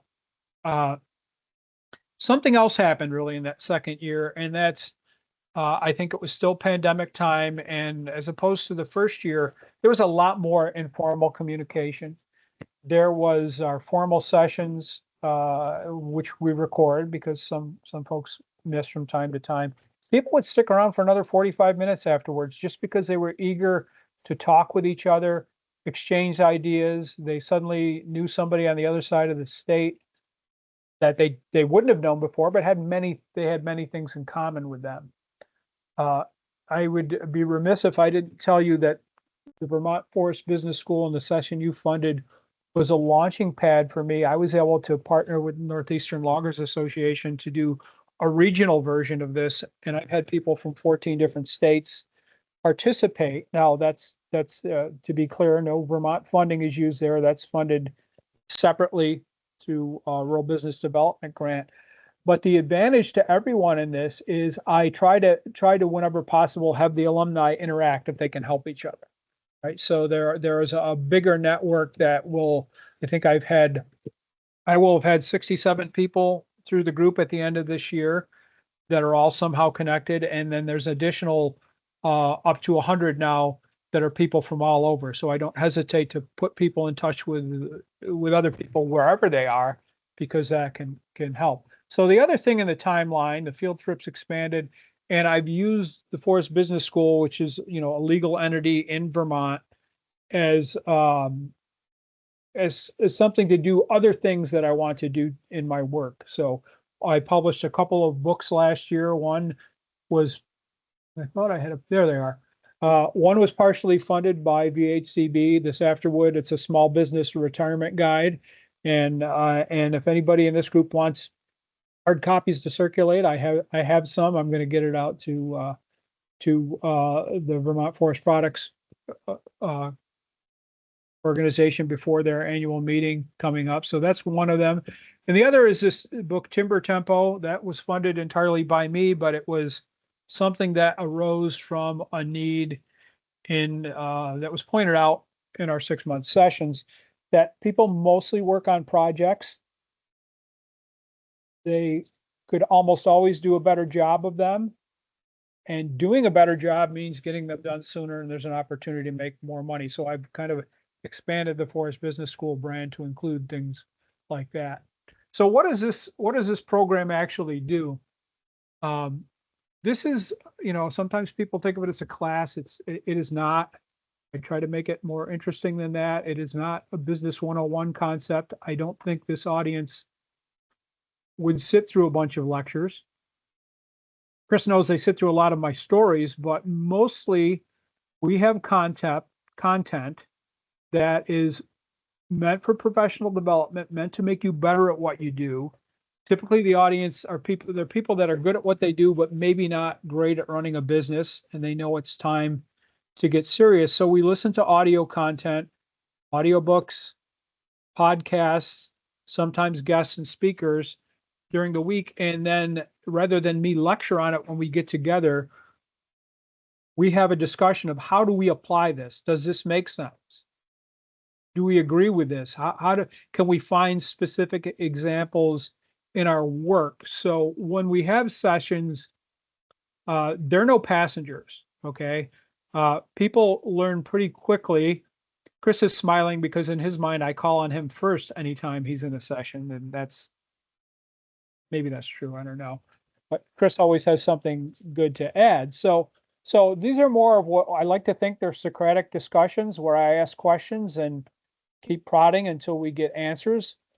Occasionally I have to pull a story will come to mind that I've got to pull in. But really it's, if I'm doing it well, after we get past that initial awkwardness, we're just kind of rounding the corner on that in this year's session. People come ready and pretty quickly I start getting that quiet person who doesn't want to say anything, but really thinks they should text their thoughts on things to me at 5:30 a.m. Or maybe it's the person that gets back to me at 10:30. And that's fine. So that's how it becomes, I think if it's as a program because of the range of topics we talk about, but it becomes more of me doing one-on-one and people coming to me with questions. And I can tell you that doesn't end after 6 months. I never know when I'm going to hear from someone. And if you've been in the group, you never know when I'm going to reach out and say, hey, I've got someone for you to talk to, or would you be willing to meet with that person? So that really after the second year, I had a core of people that I could go to for those things. So the learning resources, I personally had switched to audiobooks to fit my work schedule and my travel. And I found that for about 2/3 of the people that works well. I think we probably all agree that reading a hardcover book is probably a better way to absorb it. And at the same time, we can't figure out where that fits. So people with a long commute, people with equipment time, people with what one guy says is, as a small business, I have a lot of $10 an hour jobs I need to get done. Someone's got to do it, but there are things I can do and listen at the same time. And some others sort of, struggle to fit it in, but we work that out. And really, in terms of being a program of study, we start out talking about what's it mean to own a business rather than own a job, to be an entrepreneur, to figure out that there's some management to go along with all this technical work. And when we start to then turn to what do we do about this? What sort of analytical thinking or mental models can we use to free up that time for more entrepreneurial thinking? In the old workshop model I followed, people would say, yeah, this is great. I've got to get on top of this. And they'd go home and then maybe they would talk to somebody else in the business and then life gets overwhelming. You go back to, oh gosh, I better go cut some wood, or it's time to plant or whatever. So this continuous contact really means you can't get away from it. So we get into analytical things like 80-20 and how to use it. And then I think the most forceful thing personally that I think that happens is we talk about the continuous improvement process, the financial measurements that go with that. For about 1/3 of the people, that sets their brain on fire. They really start texting me after that. Others are, have different parts that interest them. I've made a conscious effort, especially with the new book, to focus more on project management. Currently, some of the alumni, Chris is one of them, are in a short course on project management that I'm doing. And because I always felt like that part could be better. And then we talk a little bit somewhat about financial management and the idea of building wealth and how our business is a vehicle to do that. And then we turn more towards soft skills that most good technicians don't think of themselves as being in sales. But guess what? We sort of need that. We need to do that. I always hit up Chris to sit in on those sessions. So we talk about sales, non-sales selling, persuasion, how to deal with different personality types. Talk about game theory and how to make, how that's both an art and science, how we mitigate risk, how we use statistical odds, but also persuasion in that to negotiate, to get what we want. And towards the end of the program, we do an in-depth interview with each person, and people told me that's their favorite part. They get to ask questions. They talk about what they've integrated. Field trips kind of build the comfort level over time and all that. And then we sort of bring that all together a bit later there. So I talked about these innovations. So the program has never been the same twice. I take the feedback seriously. If things don't work, it's kind of obvious. I always tell people there's about a 15-minute evaluation for you to fill out at the end of this, and then they tell me later that it took them an hour to fill it out, and I'm happy at that. I'm happy that they took that hour, and they tell me what worked or what they didn't quite understand or what needed more time. So, I continually tweak the curriculum to make it better, think of different speakers and so on. So, and, I fine tune the resources like the mobile apps. So in terms of the participants, it's gone from, I think the outside perception might be that I do logger workshops and that's what I do. And really it's been much broader than that. And so it's really taken in most of the working lands types you might think of in Vermont, and for very good reason is that once you scratch the surface, they might be a logger, but they live on a farm, or they might be a farmer, but they've got a sugar bush. And so we've got, I think I've got, a list here of all the various types. So I like to say we've had everybody in here from midwives to smoke jumpers. But actually the midwife was a smoke jumper that was in the group last year. And so, yes, my background's in forest products, and I am comfortable with loggers and consulting foresters and sawmill people, but we get all types. And it turns out people do, they don't do just one thing. They've got a background in more than one thing. And that's only made the program stronger. So it's been a wide range. I've tried to focus primarily on small business owners. Occasionally we get key employees. We have had so many key employees over the years that I have a separate program funded regionally that I call the FBS Linchpin program that is shorter. It's during the day when key employees are more, particularly people with young children, are more likely to be available. So that's going on right now. I think I had one Vermonter that dropped, but I've got slots open in January for that. I also want to point out that FPR has been really supportive of this, going back to Paul Frederick's time. And, now Oliver knows that I look for somebody from his agency every year to participate. And that has worked out well. They're good participants. It's a chance, in my view as a private sector person, is there are so many good public servants that don't get the credit or maybe interaction they deserve, that it's good to make them part of the group. People get comfortable pretty quickly with them. And for instance, when we had Catherine Servideo in the group, she ended up really helping somebody with a Wind Innovations grant application later in the year. And they might not have made that connection. And they did get that grant for a lot of money that really helped the business. So that's been a good fit. The ideal person I look for, I care less about what their business is, but I like a small business owner, maybe in their 40s, that has worked and been in business for 10 years or more and probably good at what they do, and have said, well, why aren't I making more money? How can I get better at this? Now, I can say I target that person, and ideally I target a family business, and I've had married couples and others that were part of the same enterprise together. That I like that dynamic. But with that said, I've been open. We need to fill the slots with good people. I've been open. So, when I got the first time I did this, got an application from a guy that was maybe not in the demographic, but had a lot of experience selling lumber. That was probably the smartest thing I ever did, was to bring Chris in, because among the alumni of the group, he's probably done more to help other people than anyone else. Always responsive, always gets back. The challenge I get in recruiting is this. I want a good mix. I want a mix that will benefit each other, right?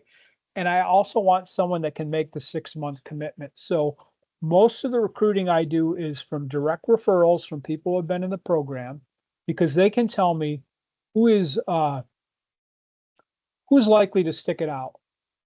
When I'm working with public funds, I don't want to get someone that quits after the first month or never shows up. Now, I did have, and every year that's going to happen. I had someone this year who looked like a great candidate, recorded a great introductory interview, and then never showed up. That's going to happen, but it costs somebody else a slot once we get underway. So that's why I don't really advertise it that far and wide. I put a number of inquiries out but I first do the targeted referrals and then people that I have come across that I think will be a really good fit. And as a result, we get good retention. We get people who stick with the program afterwards. I've maintained an alumni group that meets monthly and that continues to help each other out. So in terms of the impacts, I know we like to say, well, what has come of this? And there's some things you can't quite put your finger on, but people are glad they did it. But then, participants report a 20 to 30% revenue increase on average. That's reporting. There have been years when I had to be a little skeptical because it was not a great time to be in business. But some of that comes not from, there's quite a few people that come into this program that have plenty of work, but they can't seem to get it done in a timely way. And that's where the continuous improvement project management comes in. And that allows them to get more done. People are reporting being more productive, to changing the way they view their finances. I continue to be stunned every year by the number of people that really embrace that. We read the Profit First book, and I've thought about getting rid of it because to me it's the most obvious thing in the world, but people love it and they embrace it. And what we found is once you've been in the group, you get a chance to meet someone else on a field trip, or maybe at the annual expo that I tend to present at, or in these periodic sessions, and suddenly you find, hey, I didn't know this person before. They weren't in the same group as me, but we have that bond of having spent 6 months, listen to me drone on like you're listening to now. I want to, pretty far into my time here, I want to just share some thoughts from different participants. This one in particular is interesting. Within weeks, I launched my business and the peer network became my client base. This is a great success story. He came to the first group and he said, look, I think I want to start a business someday. And it went from that to about a month in, I want to start a business in 6 months. And he said, I've had in 5 weeks here, I've had more mentoring than I've gotten in the whole time I've been working at my job. And at some point, I was getting daily calls, and he sort of confessed that his hourly rate was somewhere south of what my teen daughter charges for babysitting. He made the jump, started a business right away. The people in the group sent him clients, and it just turned into a great move for his family. I was talking to somebody just yesterday that worked with him, and he said, I've gotten to the point where I no longer have a staff forester. I just refer people to him, and we've got a good work relationship. So that's one good story. The financial tools we learned reshaped how I manage both my farm and forestry operations. So that was someone last year, and I have to say he was probably the most entrepreneurial person that's been in the group so far. Somebody you wouldn't think needs any more.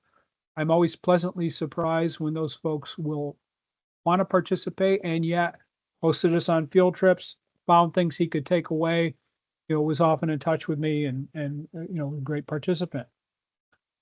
This program taught me to measure opportunity costs and prioritize investments. So this person in particular, and I'm really fortunate I got his wife in this year's group. They have 2 different businesses. This guy's juggling 3 different businesses. And, it's pretty flattering when someone calls you and wants to hire you, but you have to say, should I spend my time on this or should I spend it on that? And sometimes the best thing you can say is no to something that's break even because you're free to do the things that, have a higher return on investment. So that was his takeaway. This is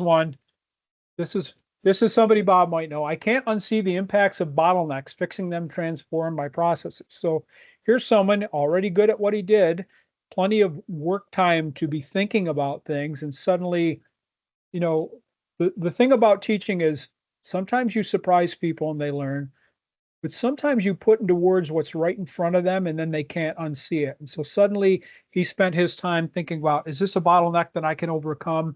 And if I overcome it enough times, is there then a place for me to throw some capital and invest in more capacity? So I think that played a little bit of a role in what's going on with him. The program gave me the confidence and tools to scale my operations sustainably. Because I pulled these quotes to use in various places, I can't even remember who this one was, but I'm glad that was their takeaway. And this one, so, I'd be remiss, and it would go against what I talk about in the program if I didn't say, I've got a funding application in front of this group now. So this is a quote from a letter of support that didn't quite get to me in time to include with that proposal. So one of the strengths of the FBS program is a tight-knit collaborative network it fosters. Through my involvement, I've been able to exchange insights and solutions with a community of like-minded professionals, all dedicated to Vermont's working lands. You know, I had one couple who came that I've known for quite a while, but they moved back to her family farm in Vermont from out of state.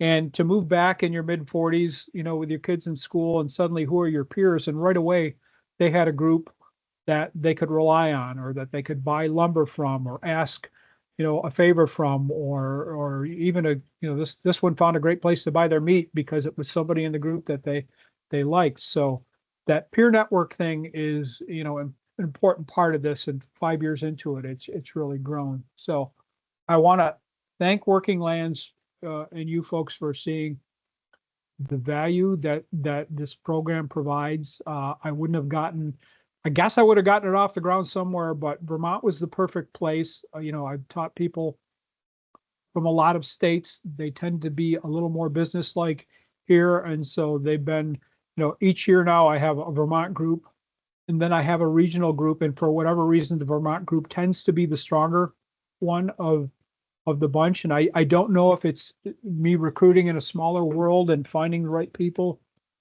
or not. You know, the regional group has a different set of strengths. So there's good things ahead. I want to hopefully ask that you'll continue to support this program. You know, I was instructed that there's going to be some budget limits, so we've my proposal is pared down just to the 6-month essential section. But I do want to assure you the other things I've been doing, I'll find a way to do. I'll find funding for them. I'm not going to walk away from, you know, alumni group that I've built up, because it's a really strong thing for many reasons and many of the other things that I'm involved with. So just want to say thanks, and I think, Elizabeth, do we have a minute or two? I talked for a long time. It's time for some questions. We do. We have 10 minutes now for questions.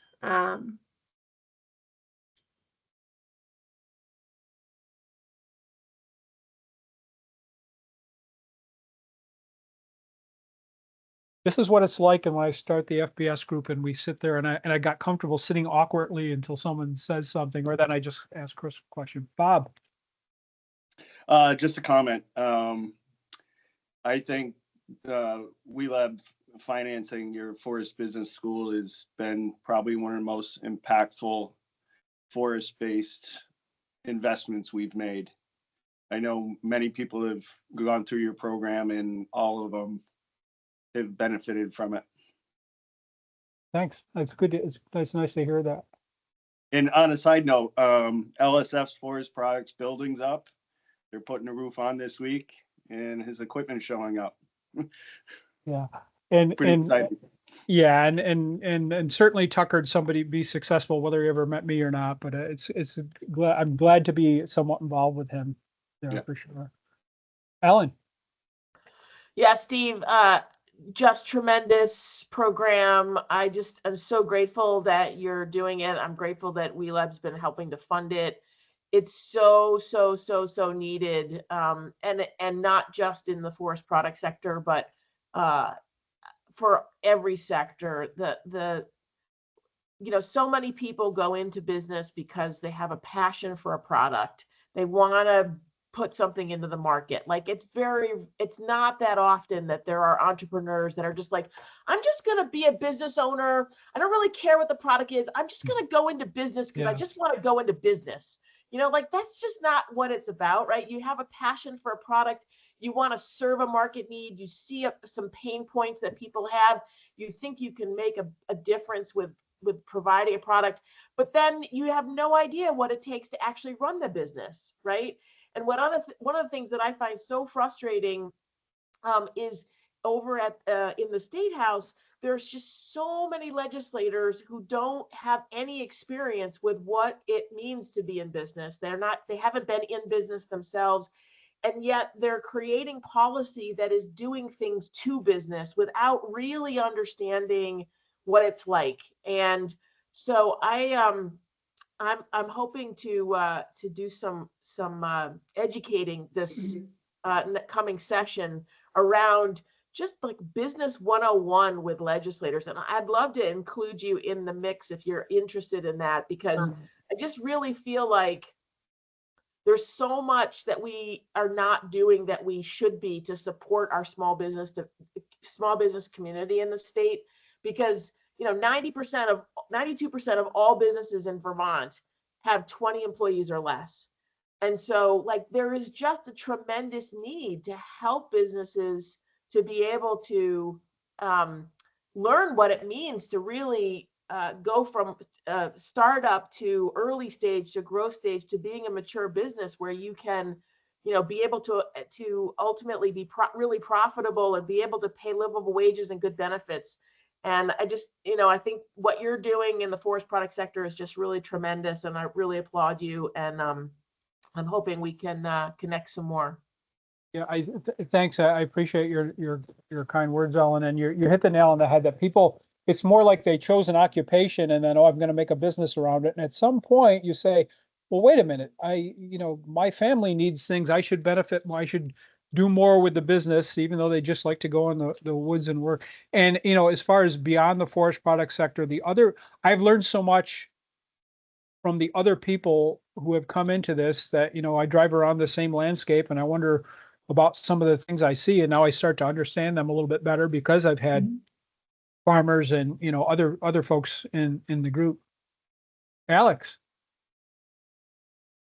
Hey, Steve, thanks. This is a great overview of everything. And I'm familiar with your work, and I don't know if we've actually met, but I work at Longview Forest, where you've done some connections with us. Yeah. This is just a sort of a broader question. Maybe I just don't know the context, but do you have sort of a plan for getting other trainers like yourself involved, for lack of a better word? Like, how do you, I've just I've seen other things that I've listened to or paid attention to, and they've had a transition to other people, and those people are not as charismatic and talented as kind of the lead. Well, it's, much like the people that I have in my businesses that they're the technicians, we never think anybody else can do it. We talk early on about a franchise model or what that looks like in a small business. And for me, it looked like, okay, I'll add a regional session, I'll add a linchpin session. If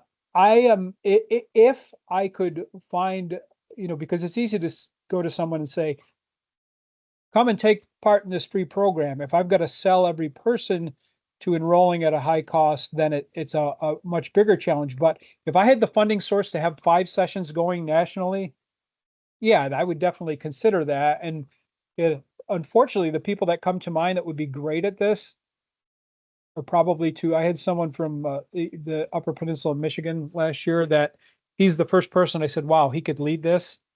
And he's since become CEO of his kind. He's probably somebody Brady Bacala, and he's CEO of his. I'm sure Jack knows Brady, but he's, so yeah, it has crossed my mind. I guess a shorter answer to what you asked. Chris, thanks. I'll just add, though, that it takes a pretty special individual to run these meetings. Like he alluded to earlier, in the very beginning, people kind of sit on their hands and they won't participate. And Steve has to kind of point blank ask you questions and draw you out. And the knowledge that you have of the whole forest products industry, from forester, landowner, all the way up through, really helps when you start asking questions, because you clearly understand this whole industry. I would love to see this thing expand, and but I just know that it wouldn't be the same without you, because you do a fantastic job. And I mirror Ellen's comments. You're doing us a huge service, so it's great. And one of the measurements that I always see after one of the meetings that makes me feel good is the sessions are an hour long. You stick to that hour. But usually after you stop recording, people stay on and talk for 45 minutes to an hour, just collaborating, and that networking piece is just huge. So thank you again for your service. And what Chris has been, if Chris has been one of, say, 2 or 3 people who have been instrumental among helping other alumni out. So we're actually talking. So every year I try to bring one person from outside Vermont in the group because everyone benefits. And this year I've actually got a guy that I can't teach anything about business. He owns a very successful baseball glove company and he wants to get into bats. And I said, well, you should talk with Chris Castano. So we're going to talk with Chris tomorrow, and maybe they'll want to make bats in Vermont. We'll see. Elizabeth. Yeah, I just wanted to ask how many folks are now participating in the peer meetings like regularly. I know it probably shifts. It's about 10 each time. So depending on the topic and time of year, sometimes it's different. This month we're doing a project management short course, so I'm not doing a monthly meeting. I'm doing a meeting every Monday night, and we have, I think, 11 people signed up, and then 9 of them actually followed through. I'm very, as you know from these meetings, if you have 10 people, that's a really comfortable size group. And when it gets too much bigger, you kind of lose track of who else is in the room. So, and I've done it a couple times when 2 people showed up because it was August and they had other things to do. Once it gets dark early, people like a 7 o'clock meeting.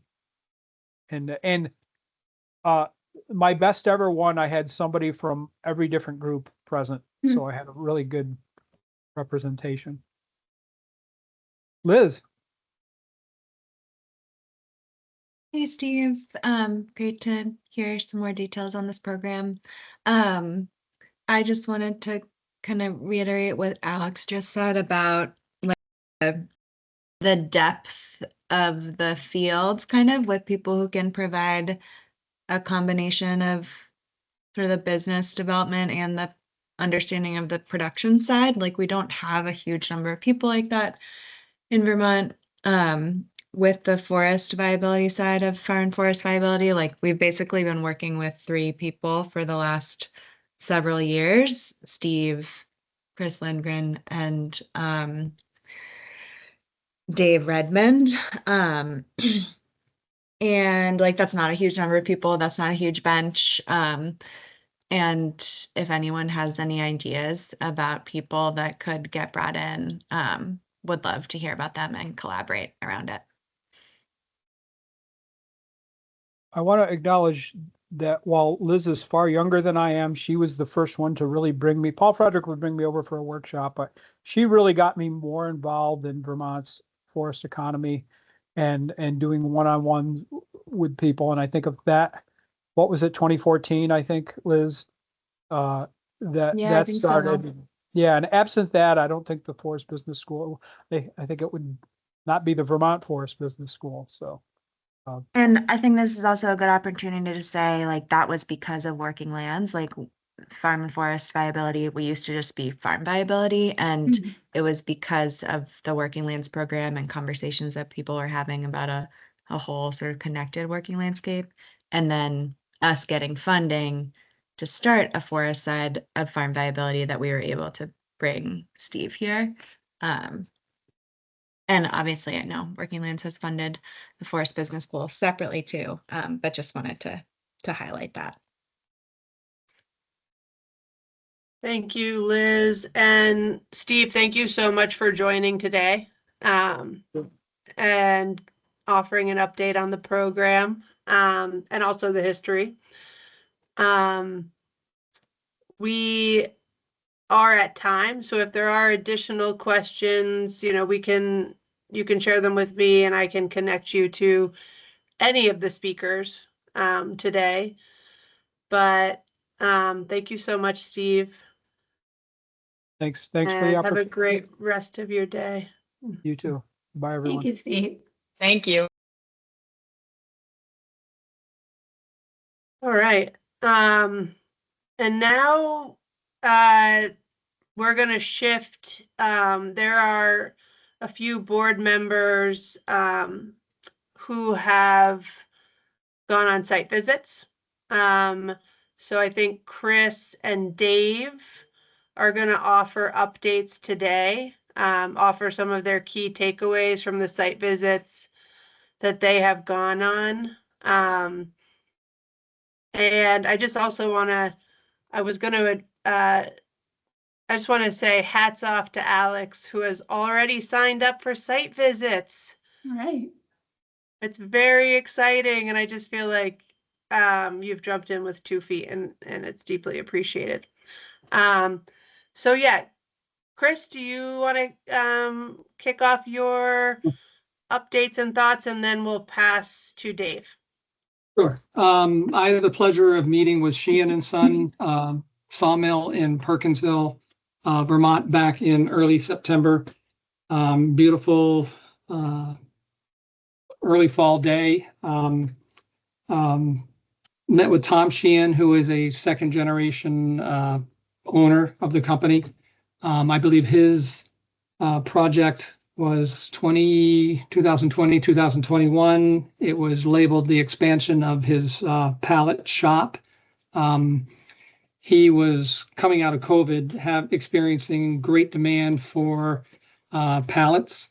And at that time, he was having to shut down the sawmill to go over and build these pallets for this booming part of his business. So he was looking for a way to expand the pallet shop so that it could run concurrently with the sawmill, and he wouldn't have any of that downtime. So he was awarded the grant. I wasn't on the board at the time, but he was explaining to me that he was having trouble implementing the project because he couldn't find an electrician locally that could do the kind of work that he needed.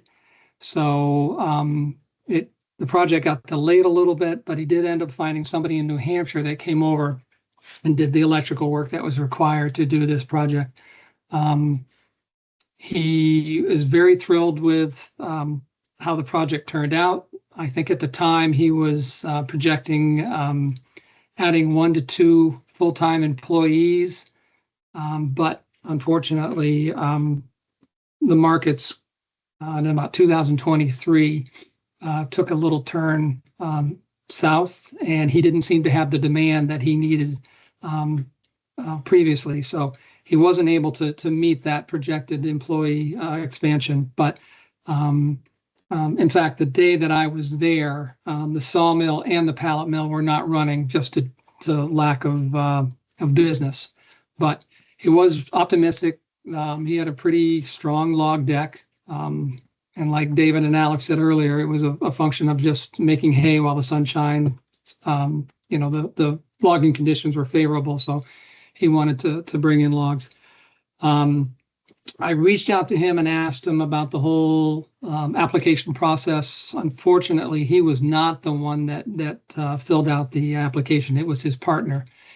And so he couldn't give me his experience about that process, but he did mention to me that his partner said there was some redundancy, she thought, in the application process. So I just wanted to share that with the board. Other than that, part of the project also included building a chip bin for chips, and then of course implementing a outdoor furnace with a hopper, which that all got done. So glad to say that he plans on applying again to actually increase the size of that pallet shop again. So he was asking me, questions about when the deadlines were and things like that. So I was able to fill him in on that, and he is going to continue to be an applicant. So all in all, it was a good day. Thanks so much, Chris. We don't really have time built in for questions, so I am just going to pass it over to Dave. Morning. So I visited two successful grantees. The first one in middle of October was Royalton Meats, the former Sharon Beef, right on the Sharon-Norwich town line. And this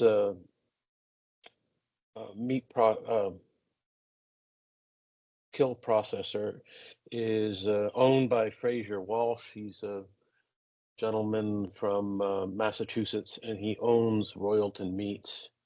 I think it basically has a farm with animals on it. Most of the, or much of their business is predicated upon outside animals being brought in to be slaughtered. And his grant here was for expanding the smoked meat operation, which he purchase the larger machinery, several different pieces. Unfortunately, it's not running. And the biggest problem is he has one employee there, Trevor, and I think Trevor has a helper. But the person who was going to be the smoked meat expert, who had closed down his own operation up in Barton, took sick and unfortunately has a lifetime illness. And so the problem right now is there is nobody to make have this be running. And their biggest problem, it seems like, in this industry is getting someone who's interested in working with animals, slaughtering, etc. The other problem that I sensed, which I hadn't thought too much about, is the price of grain has risen so dramatically that this is reducing the number of people who are actually raising animals themselves, say 1 or 2 pigs that they're going to slaughter and then put into their own freezer or maybe share. And this seems to be another major bottleneck that I was not aware of. More recently, I visited Rockledge, which is a secondary manufacturer down in the Reading area. They received a grant back about 4 years ago, and they make cutting boards, ice cream scoops, and then various furniture pieces, etc. Owned by Scott Duffy and his son Ian. He was very appreciative of receiving this grant, which was about $25,000. And that allowed him to streamline a few operations where they were doing a lot of handwork, get another lathe, retire an older lathe that had less capability, improve their heating system, which allowed putting heat into their retail side. Also their dust collection system, which was a part of this, where they do a lot of handwork. And he's looking forward to expanding his sales even further, hoping to maybe apply for another grant. He's seeing a lot more business. It's cyclical, but he's seeing more and more business opportunities to work online in conjunction with his own retail side. Much of the customer base is either they stop in once and then they come back at a later time when they've got something, especially if it's a bigger piece of furniture or something like that. So one thing I appreciated was the fact that he's really tries to buy his wood locally. Granted, much of his wood comes from Baker Lumber, and Baker Lumber is bringing in lumber from other parts, but he does buy from Gagnon, and he also purchases a number of logs, and he has a local fellow who will saw them for him. So you can do some thick live edge type of things, and also maybe make something that's unique, that's taking advantage of the unique features of that particular log. So all in all, I walked away feeling much more positive about the potential success of our grantee Rockledge versus Royalton Meat. I think Royalton Meat has got a tough road to hoe just because of the nature of their business, et cetera.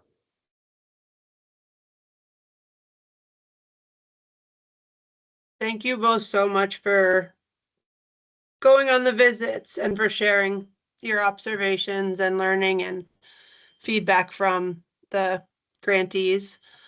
So Allison, I'll hand it over to you to queue up the motion for executive session.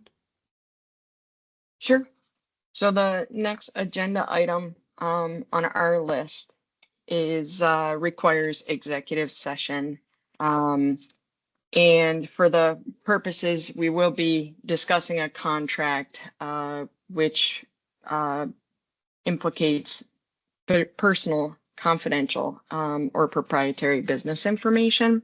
And that's the reason for the executive session. So I'd be looking for a motion for that reason to go into executive session.